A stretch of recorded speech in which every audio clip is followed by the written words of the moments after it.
السلام علیکم دوستو، حیدر وائس چینل میں آپ سب کو خوش آمدید۔ دوستو، آج ہم پیش کریں گے آپ کی خدمت میں انبر ناگ ماریا واپسی کا سفر، قسط نمبر 150، کھوپڑیوں کا محل کا تیسرا حصہ۔ کہانی شروع کرنے سے پہلے آپ سے گزارش ہے کہ چینل کو سبسکرائب کر لیں۔ ناگ سوچتا ہوا باہر نکلا تو مالا کا ایک اور موتی پڑا تھا۔ پھر وہ اور آگے بڑھ گیا، تھوڑے فاصلے پر ایک اور موتی پڑا تھا۔ اب ناگ کی سمجھ میں آ گیا، ہار ٹوٹا نہیں، کلاوتی نے خود توڑا ہے، اور جس طرف اسے اغوا کر کے لے جایا گیا ہے اس کی نشاندہی موتیوں سے کی گئی ہے۔ گویا اس طرح موتیوں سے وہ میرے لیے راستہ بناتی گئی ہے۔ ناگ انہی موتیوں کا پیچھا کرتا ہوا چلتا گیا۔ کئی بازار پار کرنے اور کئی موڑ مڑنے کے بعد آخری موتی اسے ایک دروازے کے باہر ملا، جس کا صاف مقصد تھا کہ اغوا کرنے والا کلاوتی کو اس گھر میں لایا ہے۔ ناگ نے دیکھا دروازہ اندر سے بند تھا۔ وہ لوٹ لگا کر سانپ بن گیا اور دروازے کے ایک سوراخ سے مکان کے اندر داخل ہو گیا۔ اندر ایک صحن تھا جہاں تاریکی چھائی ہوئی تھی، اور اس کے اختتام پر ایک کمرہ تھا جہاں روشنی ہو رہی تھی۔ ناگ سانپ کے روپ میں اس کمرے میں داخل ہو گیا جہاں باتیں کرنے کی آوازیں آ رہی تھی۔ اندر جا کر اس نے دیکھا ایک طرف کلاوتی رو رہی تھی، دوسری طرف اس کا باپ رام سروپ پریشان بیٹھا تھا، جس کے ساتھ وہی پنڈت بیٹھا تھا جسے ناگ نے ہاتھی بن کر اٹھا کے پھینکا تھا، جو چتا کے پاس اشلوک پڑھ رہا تھا، اور ہاتھی کو دیکھ کر اس نے گنیش دیوتا کے جے کا نعرہ لگایا تھا۔ کلاوتی کے پاس اس کی ماں بیٹھی ہوئی تھی اور پنڈت کہہ رہا تھا، رام سروپ جی، میں نے اپنی آنکھوں سے سب کچھ دیکھا ہے۔ وہ کوئی جادوگر تھا جو گنیش دیوتا کے روپ میں ہمیں چھل دے گیا۔ آپ کی سپتری اس کے پاس بیٹھی باتیں کر رہی تھی۔ کل جگ ہے کل جگ، رام رام، ایک ودوا اور پرائے مرد سے باتیں کرے، پھٹ جائے یہ دھرتی اور سما جاؤں اس میں۔ رام سروپ نے کہا، کیوں کلاوتی، پنڈت جی سچ کہہ رہے ہیں؟ کلاوتی نے کہا، بابو جی وہ میرے پتی دیو تھے۔ مت ماری گئی ہے تیری، ماں نے غصے سے کہا، جب سے آئی ہے یہی رٹ لگائے جا رہی ہے۔ ارے کل موہی، تو نے اپنے پتی کو دیکھا ہی کب ہے؟ اور نہ ہی اس سورگ باشی نے تجھے دیکھا تھا۔ 4 سال کی تھی تو اور 5 سال کا وہ تھا جب تمہارے پھیرے ہوئے تھے۔ رام سروپ نے کہا، اچھی خاصی سماج میں عزت بچ گئی تھی۔ پنڈت جی آپ نے اسے یہاں لا کر میرے لیے پھر مصیبت کھڑی کر دی ہے۔ پنڈت نے کہا، رام رام، میں دھرم کا سیوک ہو کر دھرم کے خلاف کیسے ہوتا دیکھ سکتا تھا؟ یہ پاپ مجھ سے نہ دیکھا گیا اور اسے یہاں لے آیا۔ رام سروپ نے کہا، اب تم کیا کہتے ہو؟ پنڈت نے کہا، یہ ودوا ہے، اسے اوشیہ چتا میں جلنا ہوگا۔ ناگ ایک کونے میں سانپ بنا سب کچھ سن رہا تھا۔ رام سروپ نے ہاتھ جوڑ کر کہا، رحم کرو پنڈت جی، اس کا کوئی اور اپائے سوچو، میں دھن دولت سے آپ کی سیوا کرنے کو تیار ہوں۔ پنڈت نے کہا، میری نظر میں ایک اپائے ہے۔ رام سروپ نے کہا، جلدی بتائیں پنڈت جی۔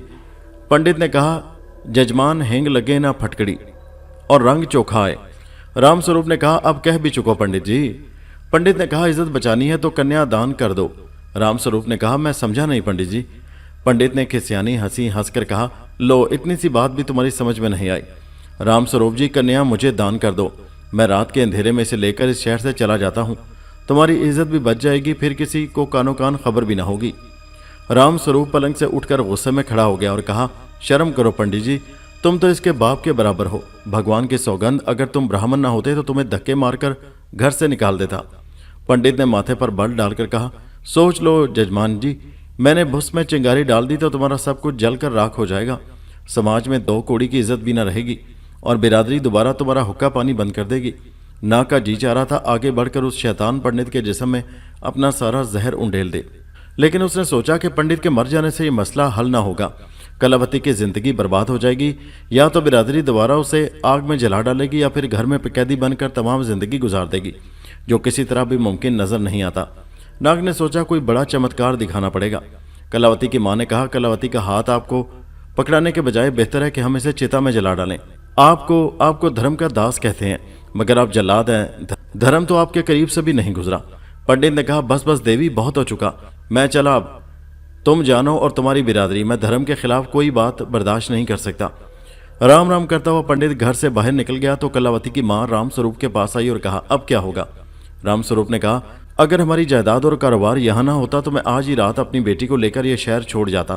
اس کاروبار دھن دولت نے پاؤں میں زنجیر ڈال دی ہے، اب تو برادری کے فیصلے کا انتظار کرنا ہوگا۔ ماں نے کہا، نہ جانے وہ جادوگر کون تھا، اس سمے یہاں ہوتا تو ہماری مدد کرتا۔ رام سروپ نے کہا، سرسوتی تو بھی عجیب بات کرتی ہے، بیٹی کو بھیڑیے سے بچا کر شیر کے آگے ڈالنے والی بات نہ کر، اس پاپی سے تو پنڈت لاکھ درجے اچھا ہے۔ سرسوتی نے کہا، اچھا اب جو بھگوان کرے سو ہو، پنچایت کیا فیصلہ کرتی ہے؟ ناگ نے یہاں سے واپس جا کر اسی ویران مندر میں بیٹھ کر اس علاقے کے سردار سانپ کو سگنل دیا۔ وہ بیچارہ اپنے بل میں اپنی ناگن کے پاس بیٹھا تھا۔ सिग्नल मिलते ही दौड़ा हुआ देवता की खुशबू पर मंदिर में चला गया। नाग ने कहा, यहाँ इस इलाके में कितने सांप मौजूद हैं? सरदार साहब ने कहा, बेशुमार हैं देवता, आप हुक्म करें। नाग ने कहा, कल शहर में राम स्वरूप के मकान में मुझे सांपों की बारिश करनी है। मैं वहाँ इंसान के रूप में मौजूद हूँगा और वहाँ पंचायत बैठी होगी। अगर उन्होंने मेरी मर्जी के खिलाफ फैसला दिया तो मैं तुम्हें अपनी जुबान में हुक्म दूंगा, तमाम सांपों को छत पर मौजूद होना चाहिए। मेरा हुक्म मिलते ही वहाँ सांपों की बारिश शुरू हो जाना चाहिए, मगर किसी इंसान को काटना नहीं। सांप ने कहा, तो मैं अभी ये पैगाम तमाम सांपों को पहुँचा देता हूँ और रातों रात हमें वहाँ पहुँचकर छुप जाना चाहिए। फिर नाग ने राम स्वरूप के मकान की निशानदेही उस सांप को करवा दी और वह यहाँ से चला गया। दिन के वक्त जो चिंगारी पंडित ने भुस में डाली थी, आग की शक्ल में भड़क उठी। तमाम बिरादरी के बड़े पंडित के साथ पंचायत के पंचों को लेकर राम स्वरूप के घर पर पहुंच गए और राम स्वरूप से जवाब तलब करने लगे कि उसने अपनी विधवा बेटी को चिता से बचाकर घर में क्यों छुपा लिया है। हम धर्म के खिलाफ कोई बात नहीं होने देंगे। बिरादरी के फैसले के सामने सर झुका दो और इस कन्या को जो विधवा है चिता की आग में जला दो। राम स्वरूप सर झुकाए मुलजिमों की तरह खड़ा था कि एक तरफ से नाग निकलकर इंसान के रूप में सामने आ गया। नाग ने पंचों से कहा कि कौन कहता है ये विधवा है? मैं इसका पति हूँ और जिंदा तुम्हारे सामने मौजूद हूँ। सरपंच ने कहा, तुम कौन हो? इस लड़की की शादी तो नंद किशोर के लड़के राम किशोर से हुई थी जो मर चुका है। नाग ने कहा, वो शादी 4 साल की उम्र में हुई थी, जब कलावती बच्ची थी और ना समझ थी। जवान तो ये अब हुई है। क्या मैं पूछ सकता हूँ, अब आपने इससे पूछा कि वो राम किशोर को अपना पति मानती है? दूसरी बात, अब जब कि वो लड़का मर चुका है, आप एक ऐसी लड़की से दूसरी शादी का हक क्यों छीनते हैं जिसने उसे देखा तक नहीं था? सरपंच ने कहा, इसकी शादी में पूरी बिरादरी शरीक थी और फेरे हमारे सामने हुए थे। मैं पूछता हूँ कि तुम्हारी शादी में कौन शरीक था? नाग ने कहा, वो आप लोगों से महान थे। मेरी शादी में श्री राम खुद, गणेश देवता, काली माता और भगवान कृष्ण शामिल हुए थे। ये मेरी पत्नी है, इसे मेरे हवाले कर दो, वरना याद रखो देवताओं का कहर तुम पर टूट पड़ेगा। पंडित ने कहा, यह झूठा है, मकार है। नाग ने कहा, पंडित जी अपनी चोंच बंद रखो, मुझे सरपंच से बात करने दो। सरपंच ने कहा, तुम जो कुछ कहते हो उसका कोई गवाह भी है? नाग ने कहा, हाँ है, लेकिन अगर मैंने उसे यहाँ आने के लिए कहा तो वो खुद तो ना आएगा, गवाहों को जरूर भेज देगा। सरपंच ने कहा, तो बुलाओ उन गवाहों को बिरादरी में। नाग ने कहा, देवताओं को ना बुलाऊं बिरादरी में, इसमें सबकी भलाई है। सरपंच ने कहा, यह तो दीवाना मालूम होता है और हमें ख्वामख्वाह देवताओं से डरा रहा है। नाग ने कहा, तो तैयार हो जाओ, गवाह आ रहे हैं। नाग ने अपनी जुबान में सांपों को हुक्म दिया, इस कमरे में सांपों की बारिश होनी चाहिए। फिर क्या था, हजारों किस्म के सांप छत से बारिश की तरह गिरने शुरू हो गए और बाकायदा छत से सांपों की बारिश शुरू हो गई।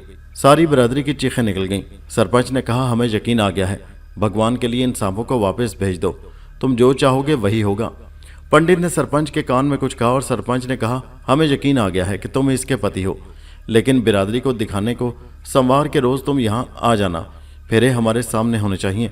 हम कलावती को इज्जत के साथ शरीफाना तरीके से डोली में बिठाकर तुम्हारे साथ रवाना कर देंगे। अब भगवान के लिए इन सांपों को यहाँ से वापस भेज दो।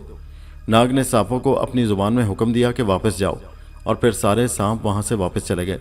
सरपंच ने कहा, अब तुम भी जाओ बेटा, सोमवार को बारात लेकर आ जाना। नाग वहाँ से चला आया और अब उसे इत्मीनान था कि उस चमत्कार का अच्छा ही नतीजा निकलेगा, लेकिन वो इस बात से परेशान था कि अगर कलावती के फेरे मेरे साथ हो गए तो वो मुझे अपना पति मानकर मेरे गले का हार बन जाएगी। फिर मैं लाख उससे कहूँ कि किसी से शादी कर ले, वो ना मानेगी। ये बारात वाली शर्त मानकर मैंने अच्छा नहीं किया। उसने सोचा उसे सोमवार से पहले ही कलावती को वहाँ से निकाल लाना चाहिए, फिर उसे सब कुछ समझाकर उसकी शादी किसी दूसरे शहर में जाकर कर देनी चाहिए। वो वापस उसी वीरान मंदिर में आ गया और फर्श पर लेटकर सोचने लगा। उसने देखा एक चमगादड़ उड़ता हुआ आकर उस पर झपटा। नाग एकदम उठकर बैठ गया और चमगादड़ को पकड़ना चाहा, लेकिन चमगादड़ हाथों से निकलकर अंधेरे में गायब हो गया। नाग ने सोचा कोई मामूली चमगादड़ होगा जिसने पुराने मंदिर को उजाड़ जानकर यहाँ अपना ठिकाना बना लिया होगा, लेकिन उसे महसूस हुआ कि चमगादड़ एकदम आकर उसके सर पर बैठ गया है और बैठते ही उसने अपने पंजे नाग के सर में गाड़ दिए। नाग को अपनी ताकत खत्म होती नजर आई। उसने हाथ उठाकर चमगादड़ को सर से पकड़ना चाहा, लेकिन हाथ उठ ही न सके। दूसरी तरफ चमगादड़ ने पूरे तौर पर अपने नाखून सर में गाड़ दिए थे। नाग ने कदम उठाना चाहा, जमीन ने पांव ही पकड़ लिए। नाग ने कहा, कौन हो तुम? कह के की आवाज़ सर से आई और चमगादड़ ने कहा, तेरी तलाश में सारी जवानी पहाड़ों और जंगलों में गुजार दी है। मैं श्रीकांत जोगी हूँ। मुझे देवताओं ने बदुआ देकर चमगादड़ बना दिया है। अब तेरा जिस्म मेरी मलकियत है, ये मेरे हुक्म पर चलेगा, क्योंकि देवताओं ने कहा था कि अगर तू किसी हजारों साल पुराने सांप के जिस्म पर उस वक्त कब्जा कर ले जब वो इंसान के रूप में हो, तो वो जिस्म तेरा गुलाम हो जाएगा। अब तू नाग नहीं, ये तेरा जिस्म नहीं, तो श्रीकांत जोगी है और ये जिस्म मेरा है। फिर चमगादड़ ने अपने पंजे जोर से नाग के दिमाग में उतार दिए और नाग को यूं महसूस हुआ कि वो अंधेरे में डूबता जा रहा है और फिर तारीकी छा गई। लेकिन ये कैफियत नाग के दिमाग की थी। जिस्म अपनी जगह भला चंगा और तंदुरुस्त था, लेकिन अब वो अपने आप को श्रीकांत जोगी समझ रहा था। दूसरी तरफ कलावती रात के वक्त अपने घर में सोई हुई थी। उसके दाएं तरफ की माँ की और बाएं तरफ बाप की चारपाइयाँ थीं। पंडित, जो पंडित से ज़्यादा शैतान था, दीवार फांद कर सहन में दाखिल हुआ और रात की तारीकी का फ़ायदा उठाकर छुपता छुपाता कलावती के कमरे की तरफ बढ़ा और कलावती की चारपाई के करीब जाकर कलावती के मुंह और नाक पर मजबूती से हाथ रख दिया, जिससे सांस रुक गया। कलावती ने बहुतीरे हाथ पांव मारने की कोशिश की, लेकिन पंडित उस कसाई की तरह जो बकरा ज़बह करते वक्त अपनी पूरी गिरफ्त बकरे पर मजबूत रखता है, उसने कलावती को ज़्यादा हाथ पांव मारने न दिए और वो चंद सेकंड में बेहोश हो गई। पंडित ने आराम से उसे कंधे पर उठाया और दबे पांव उस कमरे से बाहर निकल आया और सहन का दरवाज़ा खोलकर बाहर निकल गया, जहाँ एक बग्गी तैयार थी। कलावती को उसमें डाला और यहाँ से चला गया। दिन के वक्त जब कलावती को ना पाकर उसकी तलाश शुरू हुई तो सारी बिरादरी ने राम स्वरूप के बाप पर यह इल्ज़ाम लगा दिया कि उसने खुद अपनी बेटी को भगा दिया है, और इस इल्ज़ाम में पंडित सबसे पेश था। उसने कलावती को ले जाकर एक कमरे में बंद कर दिया था और ख़ुद इसलिए सारी बिरादरी में उनके खिलाफ जहर फैला रहा था कि उस पर किसी को शक न हो। दूसरे दिन सोमवार था और कलावती, जो अब उस कमरे में होश में आ गई थी, हसरत से अपने दूल्हा का इंतजार कर रही थी, जो सोमवार को बारात लेकर आने वाला था। दूसरी तरफ अंबर को बर्नार्ड ने मौत की वादी के मुतालिक सब कुछ समझा दिया था और अब वो तेजी से घोड़े पर मौत की वादी की तरफ चला जा रहा था। उसे अब वो पहाड़ करीबी नजर आने लगे थे, जिनकी वादी का नाम मौत की वादी था। फिर जल्द ही एक बड़ा सा पहाड़ पार करके वो ढलान में उतर गया, जहाँ एक शफाफ पानी की नदी बह रही थी। उसने सोचा, चलो अच्छा हुआ, अब कम से कम घोड़े की प्यास तो बुझ जाएगी। अभी वो नदी से दूरी था कि उसने एक कवि हैकल सवार को देखा जो घोड़े पर आ रहा था, और उसने नदी के किनारे एक घोड़े से उतरकर जानवरों की तरह से औंधे लेटकर नदी से पानी पीना शुरू कर दिया। अंबर ने देखा, करीबी झाड़ियों से एक चीता दबे पांव उसकी तरफ बढ़ा। अंबर ने भी अपना घोड़ा छोड़ दिया था। चीता सरकंडों में छुपता छुपाता ठीक उस नौजवान के करीब पहुंच गया। अंबर ने देखा, चीता भी दबे पांव ठीक उस आदमी के करीब ही एक टिब्बे पर नमूदार हुआ, और फिर जो ही चीते ने उस पर छलांग लगाई, अंबर उस नौजवान के सामने ढाल बनकर आ गया, जबकि वो आदमी भी घबराकर उठ खड़ा हुआ। अंबर ने चीते के दोनों अगले पांव पकड़ लिए और वो चीते के साथ ही लड़खड़ाता हुआ टिब्बे से नीचे गिरता चला गया।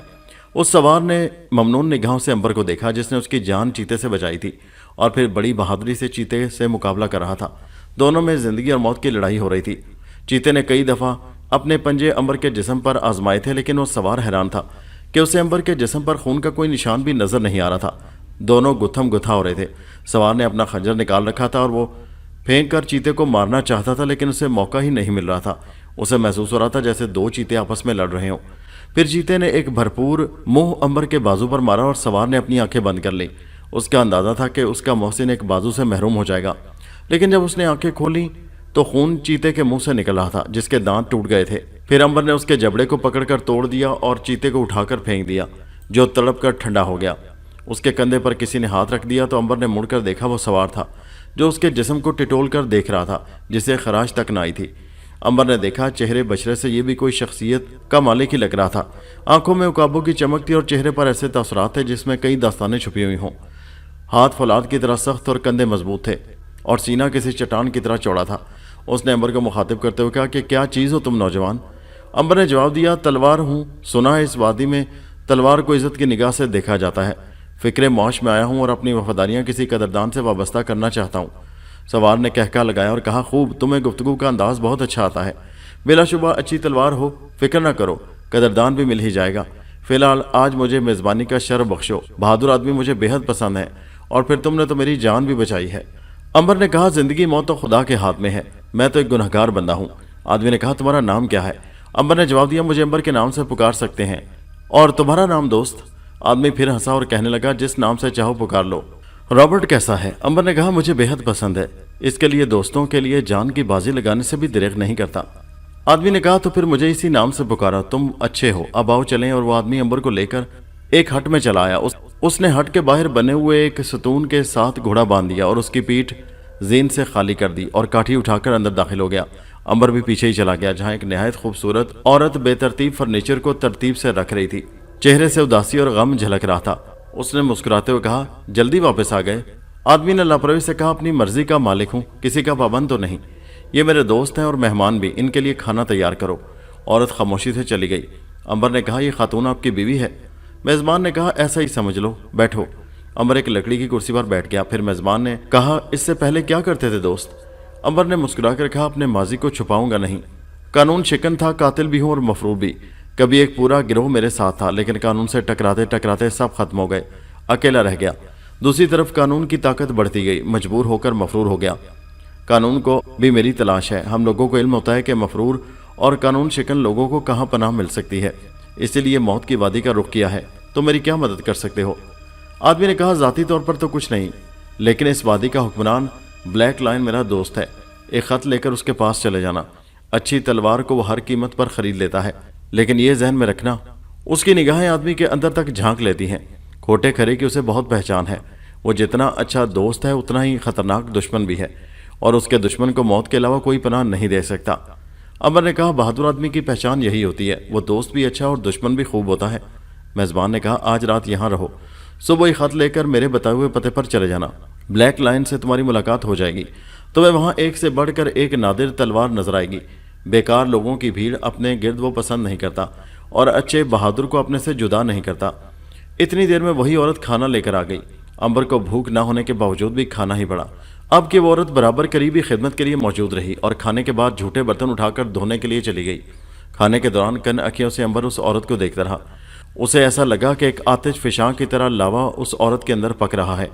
एक नफरत का तूफान सीने में छुपाए हुए है। बज़ाहिर तो सतह पुरसुकून नजर आती है, लेकिन अंदर तूफान उठ रहे हैं। फिर अपने मेज़बान के कहने पर अंबर सोने के लिए चला गया। अंबर को नींद कहाँ आती है, वो करवटें बदलता रहा और उसने बगौर देखा मेज़बान सो रहा है, और कभी कभी खराटों की आवाज़ भी सुनाई देने लगती है, लेकिन अंदर से वो चीते की तरह होशियार है। वो बंद आंखों से भी अंबर की हरकतों सकनात का रात भर मुशाहिदा करता रहा, और अंबर ने सोचा उसने ज़िंदगी में पहली मर्तबा इतना होशियार और चौकस आदमी देखा है। अंबर ने बड़ी कोशिश की कि वो किसी तरह उसके गाफिल होने पर उस औरत से मुलाकात कर ले, लेकिन उसने एक लम्हा भी ऐसा अंबर को ना दिया। अंबर दिल ही दिल में उसकी तारीफ किए बगैर न रह सका, और फिर दिन चढ़ाया, और जो रात भर बेदार रहा था एक दफ़ा फिर जमाई लेकर उठ बैठा और औरत को हुक्म दिया, मेहमान के लिए नाश्ता तैयार करो। फिर मेज़ पर बैठकर खत लिखकर अंबर के हवाले करते हुए कहा, उन टिब्बों के पार मौत की वादी है जहाँ एक लकड़ी की इमारत बनी हुई है, वहाँ चले जाना। कोई पूछे तो कह देना कि ब्लैक लाइन के नाम उसके दोस्त का खत लाया हूँ। वो लोग तुम्हें वहाँ पहुँचा देंगे जहाँ ब्लैक लाइन होगा। अंबर ने खत लेकर हिफाजत से रखा, और उस औरत ने मेज़ पर नाश्ता लगा दिया, जिसे ज़बरदस्ती अंबर को खाना पड़ा। अंबर ने महसूस किया कि वो औरत भी उसे कुछ कहना चाहती है, लेकिन अंबर खतरा मोल नहीं ले सकता था, क्योंकि उसका मेज़बान ऐसा आदमी था जो सूरत से दिल का हाल पढ़ लेता था। अंबर ने नाश्ता ख़त्म किया और फिर अपने मेज़बान से इजाज़त ली और मौत की वादी की तरफ रवाना हो गया। अंबर चंद घंटों की मुसाफत के बाद उन टिब्बों को पार करके वादी में उतर गया। सारे रास्ते उसके जहन में उस औरत की तस्वीर घूमती रही। कहीं ये औरत ही तो वर्जीनिया नहीं, लेकिन उसे ब्लैक लाइन उठाकर ले गया था। फिर वो मेज़बान के अल्फाज पर गौर करने लगा। जब अंबर ने उससे पूछा था कि क्या ये उसकी बीवी है, तो उसने बेजारी से कहा था, ऐसा ही समझ लो। तो क्या ये उसकी बीवी न थी? एक तीर सनसनाता वो उसके घोड़े के कदमों के करीब ज़मीन में गड़ गया। घोड़ा डर कर बिदक गया और अल्फ होकर एक तरफ को भागा। अब अंबर उसे काबू करने की कोशिश ही कर रहा था कि रस्सी का एक फंदा उसके गर्दन में आकर पड़ा और वो घोड़े से गिर गया। फिर जब अंबर जमीन से उठा तो तलवारों की जद में खड़ा था। उसके गिर्द जिन लोगों ने घेरा डाल रखा था वो चेहरे और बशरे से कोई अच्छे आदमी न लगते थे। एक ने आगे बढ़ते हुए मजाक उड़ाते हुए कहा, छि कहीं चोट तो नहीं आई, और सब ने कह लगाने शुरू कर दिए। अंबर ने निहायत तहम्मुल से कहा, दोस्तों, मैं तुम लोगों से बुलंद आवाज में कहका लगा सकता हूँ।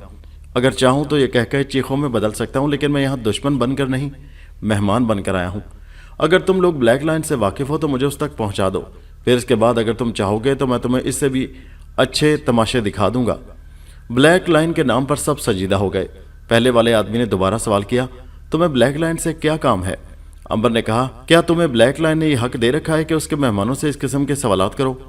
उस आदमी ने अपने सारे साथियों की तरफ देखा और फिर कहा, यह मौत की वादी है और यहाँ हमारा कानून चलता है, इसलिए यहाँ कदम रखने वाले से हम हर किस्म के सवालात कर सकते हैं।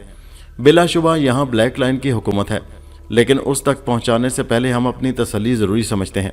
आखिर वो हमारा सरदार है। अंबर ने कहा, परखने वाले तो सूरत देखकर ही सारा हाल जान लेते हैं। मालूम होता है तुम में कोई परखने वाली आंख ही नहीं। आदमी ने कहा, तुम्हारी जुबान में तलवार की सी तेज़ी है। बहरहाल तुम हमारे सरदार के मेहमान हो, मेरे पीछे चले आओ।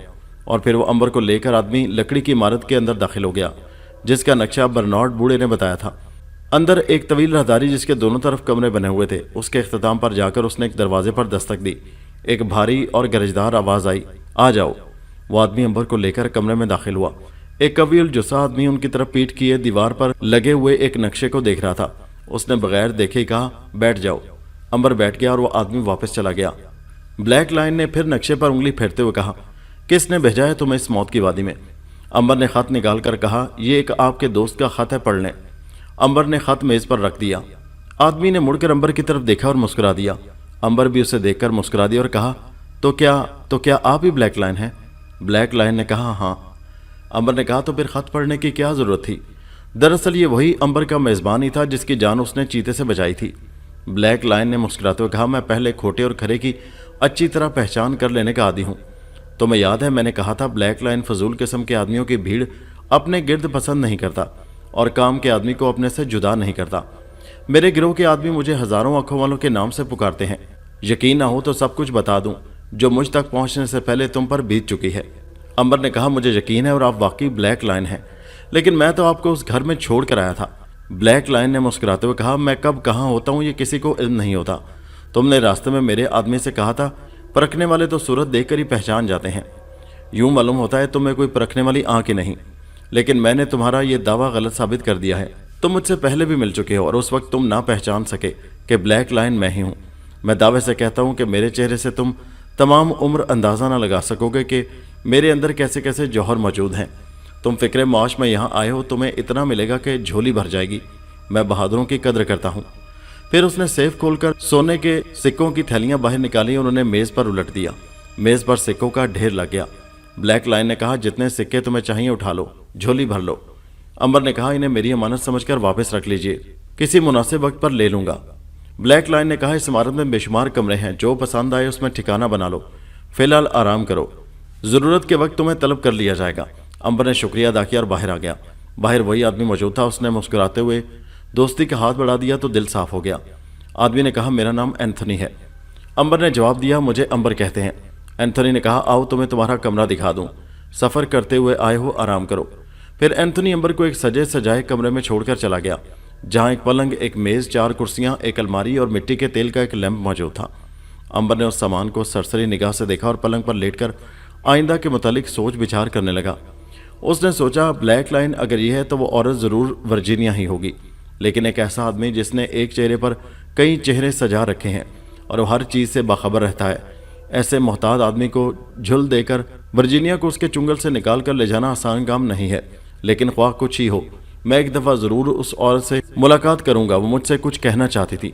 मेरा ख्याल है वो ज़रूर अपनी रिहाई के मुतालिक कुछ कहना चाहती थी।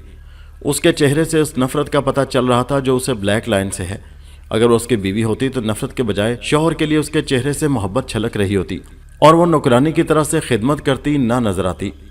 दूसरी तरफ रजनी मारिया को लेकर उन बदमाशों के ठिकाने की तरफ चल दी, जहां बदमाश उसके खाविंद को पकड़ कर ले गए थे। हंट ने हुक्म दिया कि इसको सतून से बांध दो और इसके गले से कमीज उतारो, ताकि इसके नंगे बदन पर हंटक के निशानात देकर रजनी पारस पत्थर हवाले कर दे। चंद बदमाश रजनी के खाविंद गोलाशी को घसीट कर ले गए। उसकी कमीज को फाड़ कर गले से उतार दिया गया और एक मजबूत रस्सी से उसे सतून से बांध दिया गया। इस दौरान में एक बदमाश लॉन्गमैन को लेकर आ गया। हंट ने कहा, फादर लॉन्गमैन, तुम्हारा ये बेटा तुम्हें खुश आमदीद कहता है। लॉन्गमैन ने खुश सा जवाब दिया, बेटे तुम तो अपने बाप के भी नहीं हो, मतलब की बात करो। हंट ने खिसियानी हंसी हंसते हुए कहा, फादर हम एक लड़की के चक्कर में फंस गए हैं। उसने हमारी ये कीमती चीज़ अपने कब्जे में कर ली है और उससे वो वापस लेनी हमारे बस की बात नहीं, क्योंकि उसकी आवाज़ तो सुनाई देती है, उसका जिस्म नज़र नहीं आता। लॉन्गमैन ने कहा, इसका मुआवजा मुझे क्या मिलेगा? हंट ने कहा, जो तुम मांगोगे। लॉन्गमैन ने कहा, इतने शरीफ तो नहीं हो, सौदा तय कर लो। हंट ने कहा, फिर तुम खुद ही अपना मुतालबा बता दो। लॉन्गमैन ने कहा, 1000 सोने के सिक्के। हंट ने कहा, इतनी बड़ी रकम, मेरे खुदा। लॉन्गमैन, तुमने तो छुरा हाथ में पकड़ लिया है। लॉन्गमैन ने कहा, बेटे हंट, मुझे मालूम है कि किसी मामूली काम के लिए तुम मुझे कहाँ बुलाते हो। जब तुम्हारी गर्दन फंदे में फंस जाती है तो तुम्हें मेरी याद आती है। हंट ने कहा, चलो मंजूर है। इसी दौरान में एक आदमी रजनी को लेकर दाखिल हुआ। हंट ने कहा, अच्छा हुआ तुम खुद ही आ गई। तुम्हारा खाविंद हमारी हिरासत में है और उसकी जान की कीमत तुम जानती ही हो। मुझे यकीन है तुम इतनी बेवकूफ़ भी नहीं हो जो तुम यहाँ चली आई। तुम्हारी वो हिमायती भी साथ ही होगी, अच्छी तरह सोच लो। एक तरफ तुम्हारे खामिद की ज़िंदगी है और दूसरी तरफ वो मामूली चीज़ है। तुम्हें दोनों में से किसी एक चीज़ को मुंतखब करना होगा। मारिया ने कहा, हंट, वो चीज़ मेरे पास है और मैं तुम्हारी इशारा के पास हूँ। फादर लॉन्गमैन ने चौंक कर आवाज़ की जानिब देखा। मारिया ने अपनी बात जारी रखते हुए कहा, यही सौदा मैं करने आई हूँ। गोलाशी को हमारे हवाले करते हो या मैं तुम्हारी इशारा काट कर रख दूँ। एक तरफ गोलाशी है और दूसरी तरफ तुम्हारी ज़िंदगी।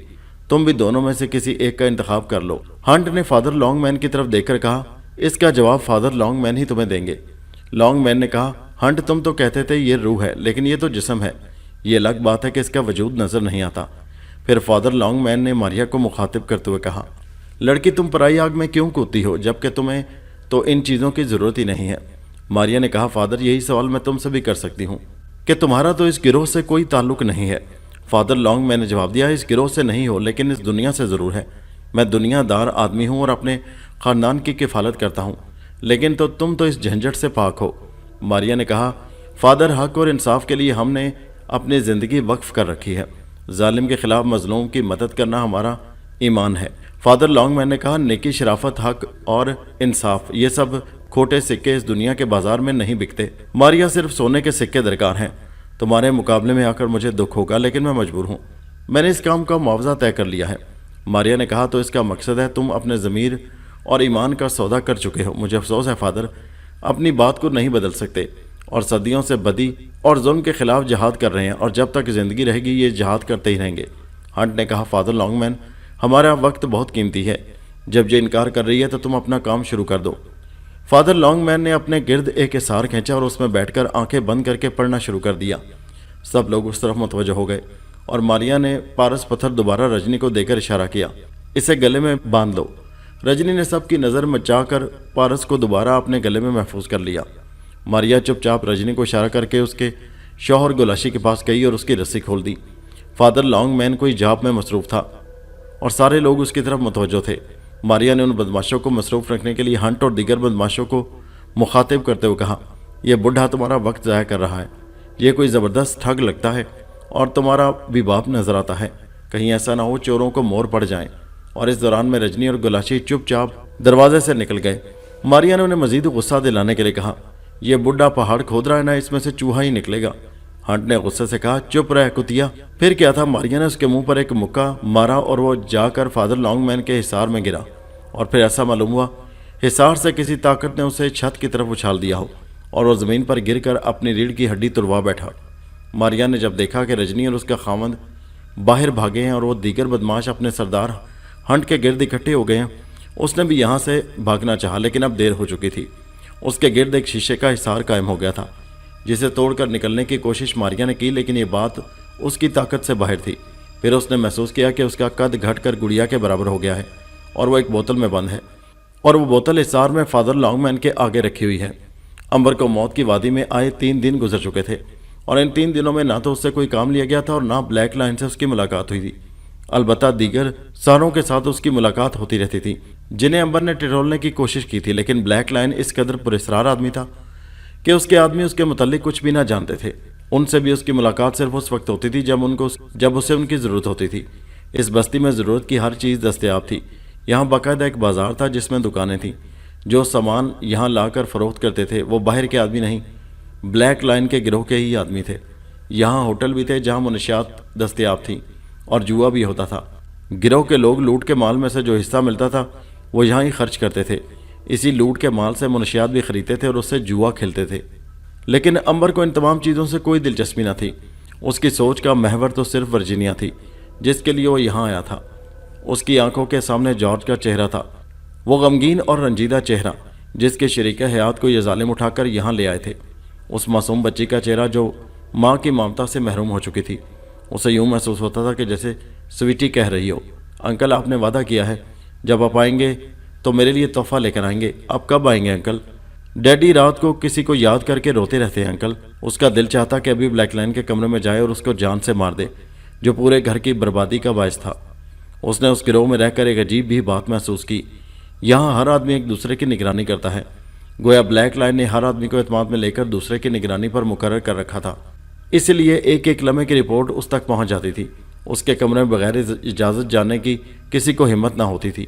وہ ایک دوسرے کے متعلق معلومات لکھ کر بلیک لائن کے کمرے کے دروازے کے نیچے سے اندر پھینک دیتے تھے، جو بلیک لائن کی معلومات کا واحد ذریعہ تھی۔ ان بے وقوفوں کو اس نے علم ہی نہ ہونے دیا تھا کہ وہ سب ایک دوسرے کی نگرانی کر رہے ہیں۔ امبر نے محسوس کیا تھا کہ اس کی بھی باقاعدہ نگرانی ہو رہی ہے، اس لیے وہ بھی محتاط ہو گیا تھا اور اس نے اپنی حدود سے باہر جانے کی کوشش نہ کی تھی، ورنہ اس کا ارادہ تھا کہ وہ اس عورت سے ملنے کی کوشش کرے جس پر اسے ورجینیا ہونے کا شک تھا۔ پھر آخر ایک روز اس اکتاہٹ کا خاتمہ ہو ہی گیا اور اس کو بلیک لائن کا پیغام مل گیا کہ آج دوپہر ہوٹل میں تمام ساتھیوں کے ساتھ ایک اہم مشورے کے لیے بلیک لائن آ رہا ہے۔ ان سب ساتھیوں کو وہاں منتظر رہنا چاہیے، لہٰذا دوسرے ساتھیوں کی طرح امبر بھی وقت سے پہلے اس ہوٹل میں پہنچ گیا۔ تھوڑی دیری گزری تھی کہ ایک بلیک لائن بھی آ گیا اور اس نے کہا، میرے آدمی معتبر اطلاع لائے ہیں کہ آج رات یہاں شاہی خزانہ مڈغاسکر جا رہا ہے، جس کی حفاظت کے لیے بہت سی تعداد میں سپاہی ساتھ ہوں گے۔ خزانہ 800 گھوڑوں اور بگی میں ہوگا جو ان سپاہیوں کے درمیان میں ہوگا، جبکہ 20 سپاہی اس خزانے کے آگے اور 20 سپاہی اس خزانے کے پیچھے ہوں گے۔ میں نے منصوبہ بنایا کہ آج کی رات یہ خزانہ، جس میں سونے کی اینٹیں بھی شامل ہیں، لوٹ لیا جائے۔ یہاں سے کافی دور ایک جنگل ہے جو فیدی ندی کے نام سے مشہور ہے، وہاں تم سب چھپے ہوئے ہوگے۔ جو ہی خزانے کی بگی کشتیوں کے بنے ہوئے اس پل پر اس طرح پہنچے گی کہ اس سے آگے والے سپاہی اور پیچھے والے سپاہی پل پر ہوں، اس پل کو توڑ دیا جائے، یعنی کشتیوں کو کھول دیا جائے۔ اس جگہ پانی کا بہاؤ کافی تیز ہے، پھر سپاہی گھوڑوں سمیت ماں بگی کے پانی میں ہوں گے اور اسی افراتفری میں خزانہ لوٹ کے دوبارہ جنگل میں غائب ہو سکتے ہیں۔ یہ ہمارے علاقے سے کافی دور ہے، اس طرح ہم پر کوئی نام بھی نہ آئے گا اور کافی دولت بھی ہمارے ہاتھ آ جائے گی۔ خزانے کی روانگی کو بہت خفیہ رکھا گیا ہے اور اس کے لیے رات کا وقت مقرر کیا گیا ہے، لیکن میرے آدمی پھر بھی اس خبر کو لے اڑے ہیں۔ ابھی اور اسی وقت تمام متعلقہ سامان اور ہتھیاروں کے ساتھ روانہ ہو جاؤ اور سورج غروب ہونے سے پہلے وہاں پہنچ کر اپنی کارروائی شروع کر دو۔ پھر اس نے امبر کو بلایا اور کہا، نوجوان، آج تمہاری وفاداری اور ذہانت کا امتحان ہے۔ میں اپنے تمام ساتھی تمہارے حوالے کرتا ہوں، یہ تمہارے حکم پر عمل کریں گے، اور تم نے اس مہم کو کیسے سر کرنا ہے یہ اب تمہارا کام ہے۔ میں ساتھ نہیں جاؤں گا، میری جگہ بھی ان کے سردار تم ہوگے۔ امبر نے کہا، سردار، میں اس اعتماد کے لیے آپ کا مشکور ہوں۔ پھر امبر نے باقاعدہ ساتھیوں کو بٹھا کر ایک پلان بنایا اور اس کے تحت تمام سامان اکٹھا کر کے وہ یہاں سے جنگل کی طرف روانہ ہو گئے۔ راستے بھر امبر کو افسوس تھا کہ آج کے جرم میں وہ خود سردار کی حیثیت سے شامل ہوگا، لیکن یہ مجبوری تھی، اس کے بغیر ورجینیا تک پہنچنا بہت مشکل تھا۔ اس نے سوچا، کوئی بات نہیں، اس سے دگنا خزانہ یہاں سے لے کر ماں ورجینیا کے جاؤں گا، اور یہ خزانہ حکومت کی امانت ہے جسے لوٹانا میرا فرض ہوگا۔ پھر امبر اور تمام ڈاکو سورج غروب ہونے سے پہلے ہی وہاں سے چلے گئے۔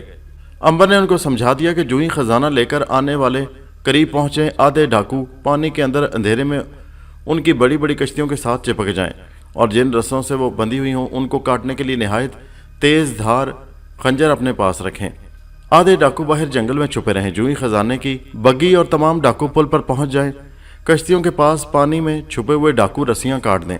پھر جب کشتیاں کھل کر بہنے لگیں اور اپنے ساتھ ساتھ سپاہیوں کو اور خزانے کو الگ الگ کر دیں، تو باہر چھپے ہوئے ڈاکو جنگل سے نکل کر بگی والی کشتی کو لے کر کنارے پر آئیں اور بگی سمیت خزانہ لے کر چند ڈاکو سے واپس موت کی وادی کی طرف ہانک لیں اور بقایا سپاہیوں کا قتل عام کر دیں، یا ان کو بھگا دیں یا ڈبو دیں اور خود واپس لوٹ آئیں۔ سب کی ڈیوٹی لگا کر اور تمام باتیں سمجھا کر امبر خود خزانے کا انتظار کرنے لگا۔ پھر اندھیرے میں ان کو گھوڑوں کی ٹاپوں کی آوازیں آنا شروع ہو گئیں اور ایک درخت پر بیٹھے ڈاکو نے الو کی آواز نکال کر تمام ساتھی ڈاکوؤں کو مطلع کر دیا کہ خزانہ آن پہنچا ہے۔ آدھے ڈاکو پانی میں اتر کر اندھیرے میں کشتیوں کی آڑ میں چھپ گئے اور اپنے خنجر نکال لیے، باقی ہتھیاروں سے لیس جنگل میں چھپے رہے۔ پھر تھوڑی دیر کے بعد سپاہی اور خزانے کی بگی آہستہ رفتار میں پل پر پہنچ گئے اور اس کے بعد پیچھے کے سپاہیوں نے بھی اپنے گھوڑے پل پر ڈال دیے۔ جب سب ٹھیک پل پر آ گئے تو پانی میں چھپے ڈاکوؤں نے وہ رسے کاٹ دیے جن سے کشتیاں بندھی ہوئی تھیں۔ پھر پانی کے تیز بہاؤ نے کشتیوں کی ترتیب کو الٹ پلٹ کر دیا۔ جس کشتی پر بگی تھی اسے پانی کے اندر موجود ڈاکو کنارے پر لے آئے اور اس عرصے میں جنگل والے ڈاکو بھی نکل آئے۔ دوسری طرف سپاہیوں نے گھوڑے پانی میں اتار کر کشتیاں خالی کر دیں اور خزانہ لے جانے کے لیے بگی کی طرف بڑھے، جن کو کنارے والے ڈاکوؤں نے آن پکڑا اور کچھ سپاہیوں تو گھوڑوں سمیت پانی میں بہہ گئے۔ چند ایک کو ڈاکو نے قتل کر دیا اور پھر ایک دوسرے کنارے کی طرف بھاگ گئے، جبکہ کچھ ڈاکو بگی کو خزانے سمیت لے کر موت کی وادی کی طرف چل دیے۔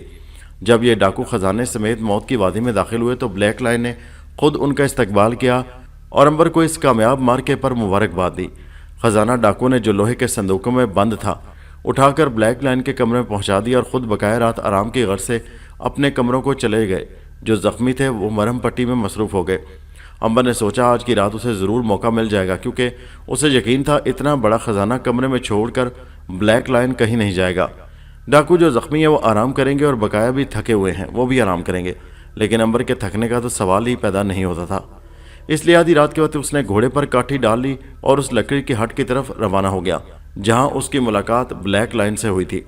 वो थोड़ी दूर तो धीरे धीरे घोड़े पर गया कि टापों की आवाज़ ना आए, लेकिन उसके बाद उसने घोड़े को पूरी रफ्तार से छोड़ दिया और जल्दी उस जगह पहुंच गया। उसने देखा कि हट में रोशनी हो रही थी और वो घोड़े को बाहर बांधकर सहन में दाखिल हो गया और दरवाजे पर दस्तक दी। थोड़ा इंतजार किया, कोई जवाब न आने पर दोबारा दस्तक दी और फिर दरवाज़ा खुल गया। अंबर जो ही कदम अंदर रखने लगा उसके कदम रुक गए, क्योंकि उसके सामने ब्लैक लाइन खड़ा था।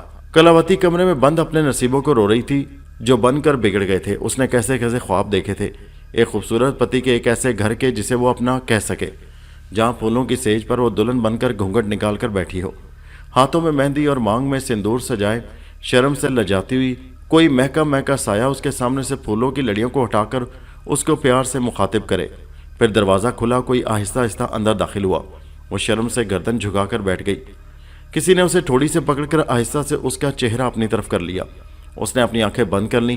आने वाले की गर्म गर्म सांसें उसने अपने चेहरे के करीब महसूस की और फिर कनखियों से उसकी तरफ देखा। उस छनाके से उसके ख्वाब कांच के बर्तनों की तरह टूट गए। उसके सामने महका महका साया नहीं, बल्कि पंडित किसी सांप की तरह से फन उठाए उसके सामने खड़ा था। पंडित ने कहा, भगवान की सौगंध, ऐसा लगता है चंद्रमा इस कोठड़ी में आकाश से उतर कर आ गया है। उस मनहूस पंडित ने उसके अरमानों के गुलशन को अपने नापाक कदमों तले कुचल कर रख दिया था। फिर वो नागन की तरह बल खा के उठी और हिकारत के साथ फुनकारी कि तुम हो वो जालिम जिसने मेरे अरमानों की बस्ती को आग लगा दी है। तुम पंडित नहीं, राक्षस हो, अपराधी हो, पापी हो। मेरे रास्ते की दीवार न बनो। सीता को लंका में कैद करने वाले रावण याद रखो, राम लंका की ईंट से ईंट बचा देगा। पंडित ने गुस्से से कहा, उन पवित्र नामों को क्यों अपने होठों से गंदा करती है? बेवकूफ़, वो राम नहीं मुसलमान है और हिंदू बनकर तुझे धोखा दे रहा है। मैंने अपने कानों से उसके मुंह से खुदा और रसूल का नाम सुना था, इसीलिए तो तेरा धर्म बचाने के लिए तुझे ले गया था। कलावती ने नफरत से कहा, यह इल्ज़ाम तुम बरादरी के सामने भी लगा चुके हो, ये गलत है। पंडित ने कहा, गलत नहीं, सही है, वो मुसलमान है।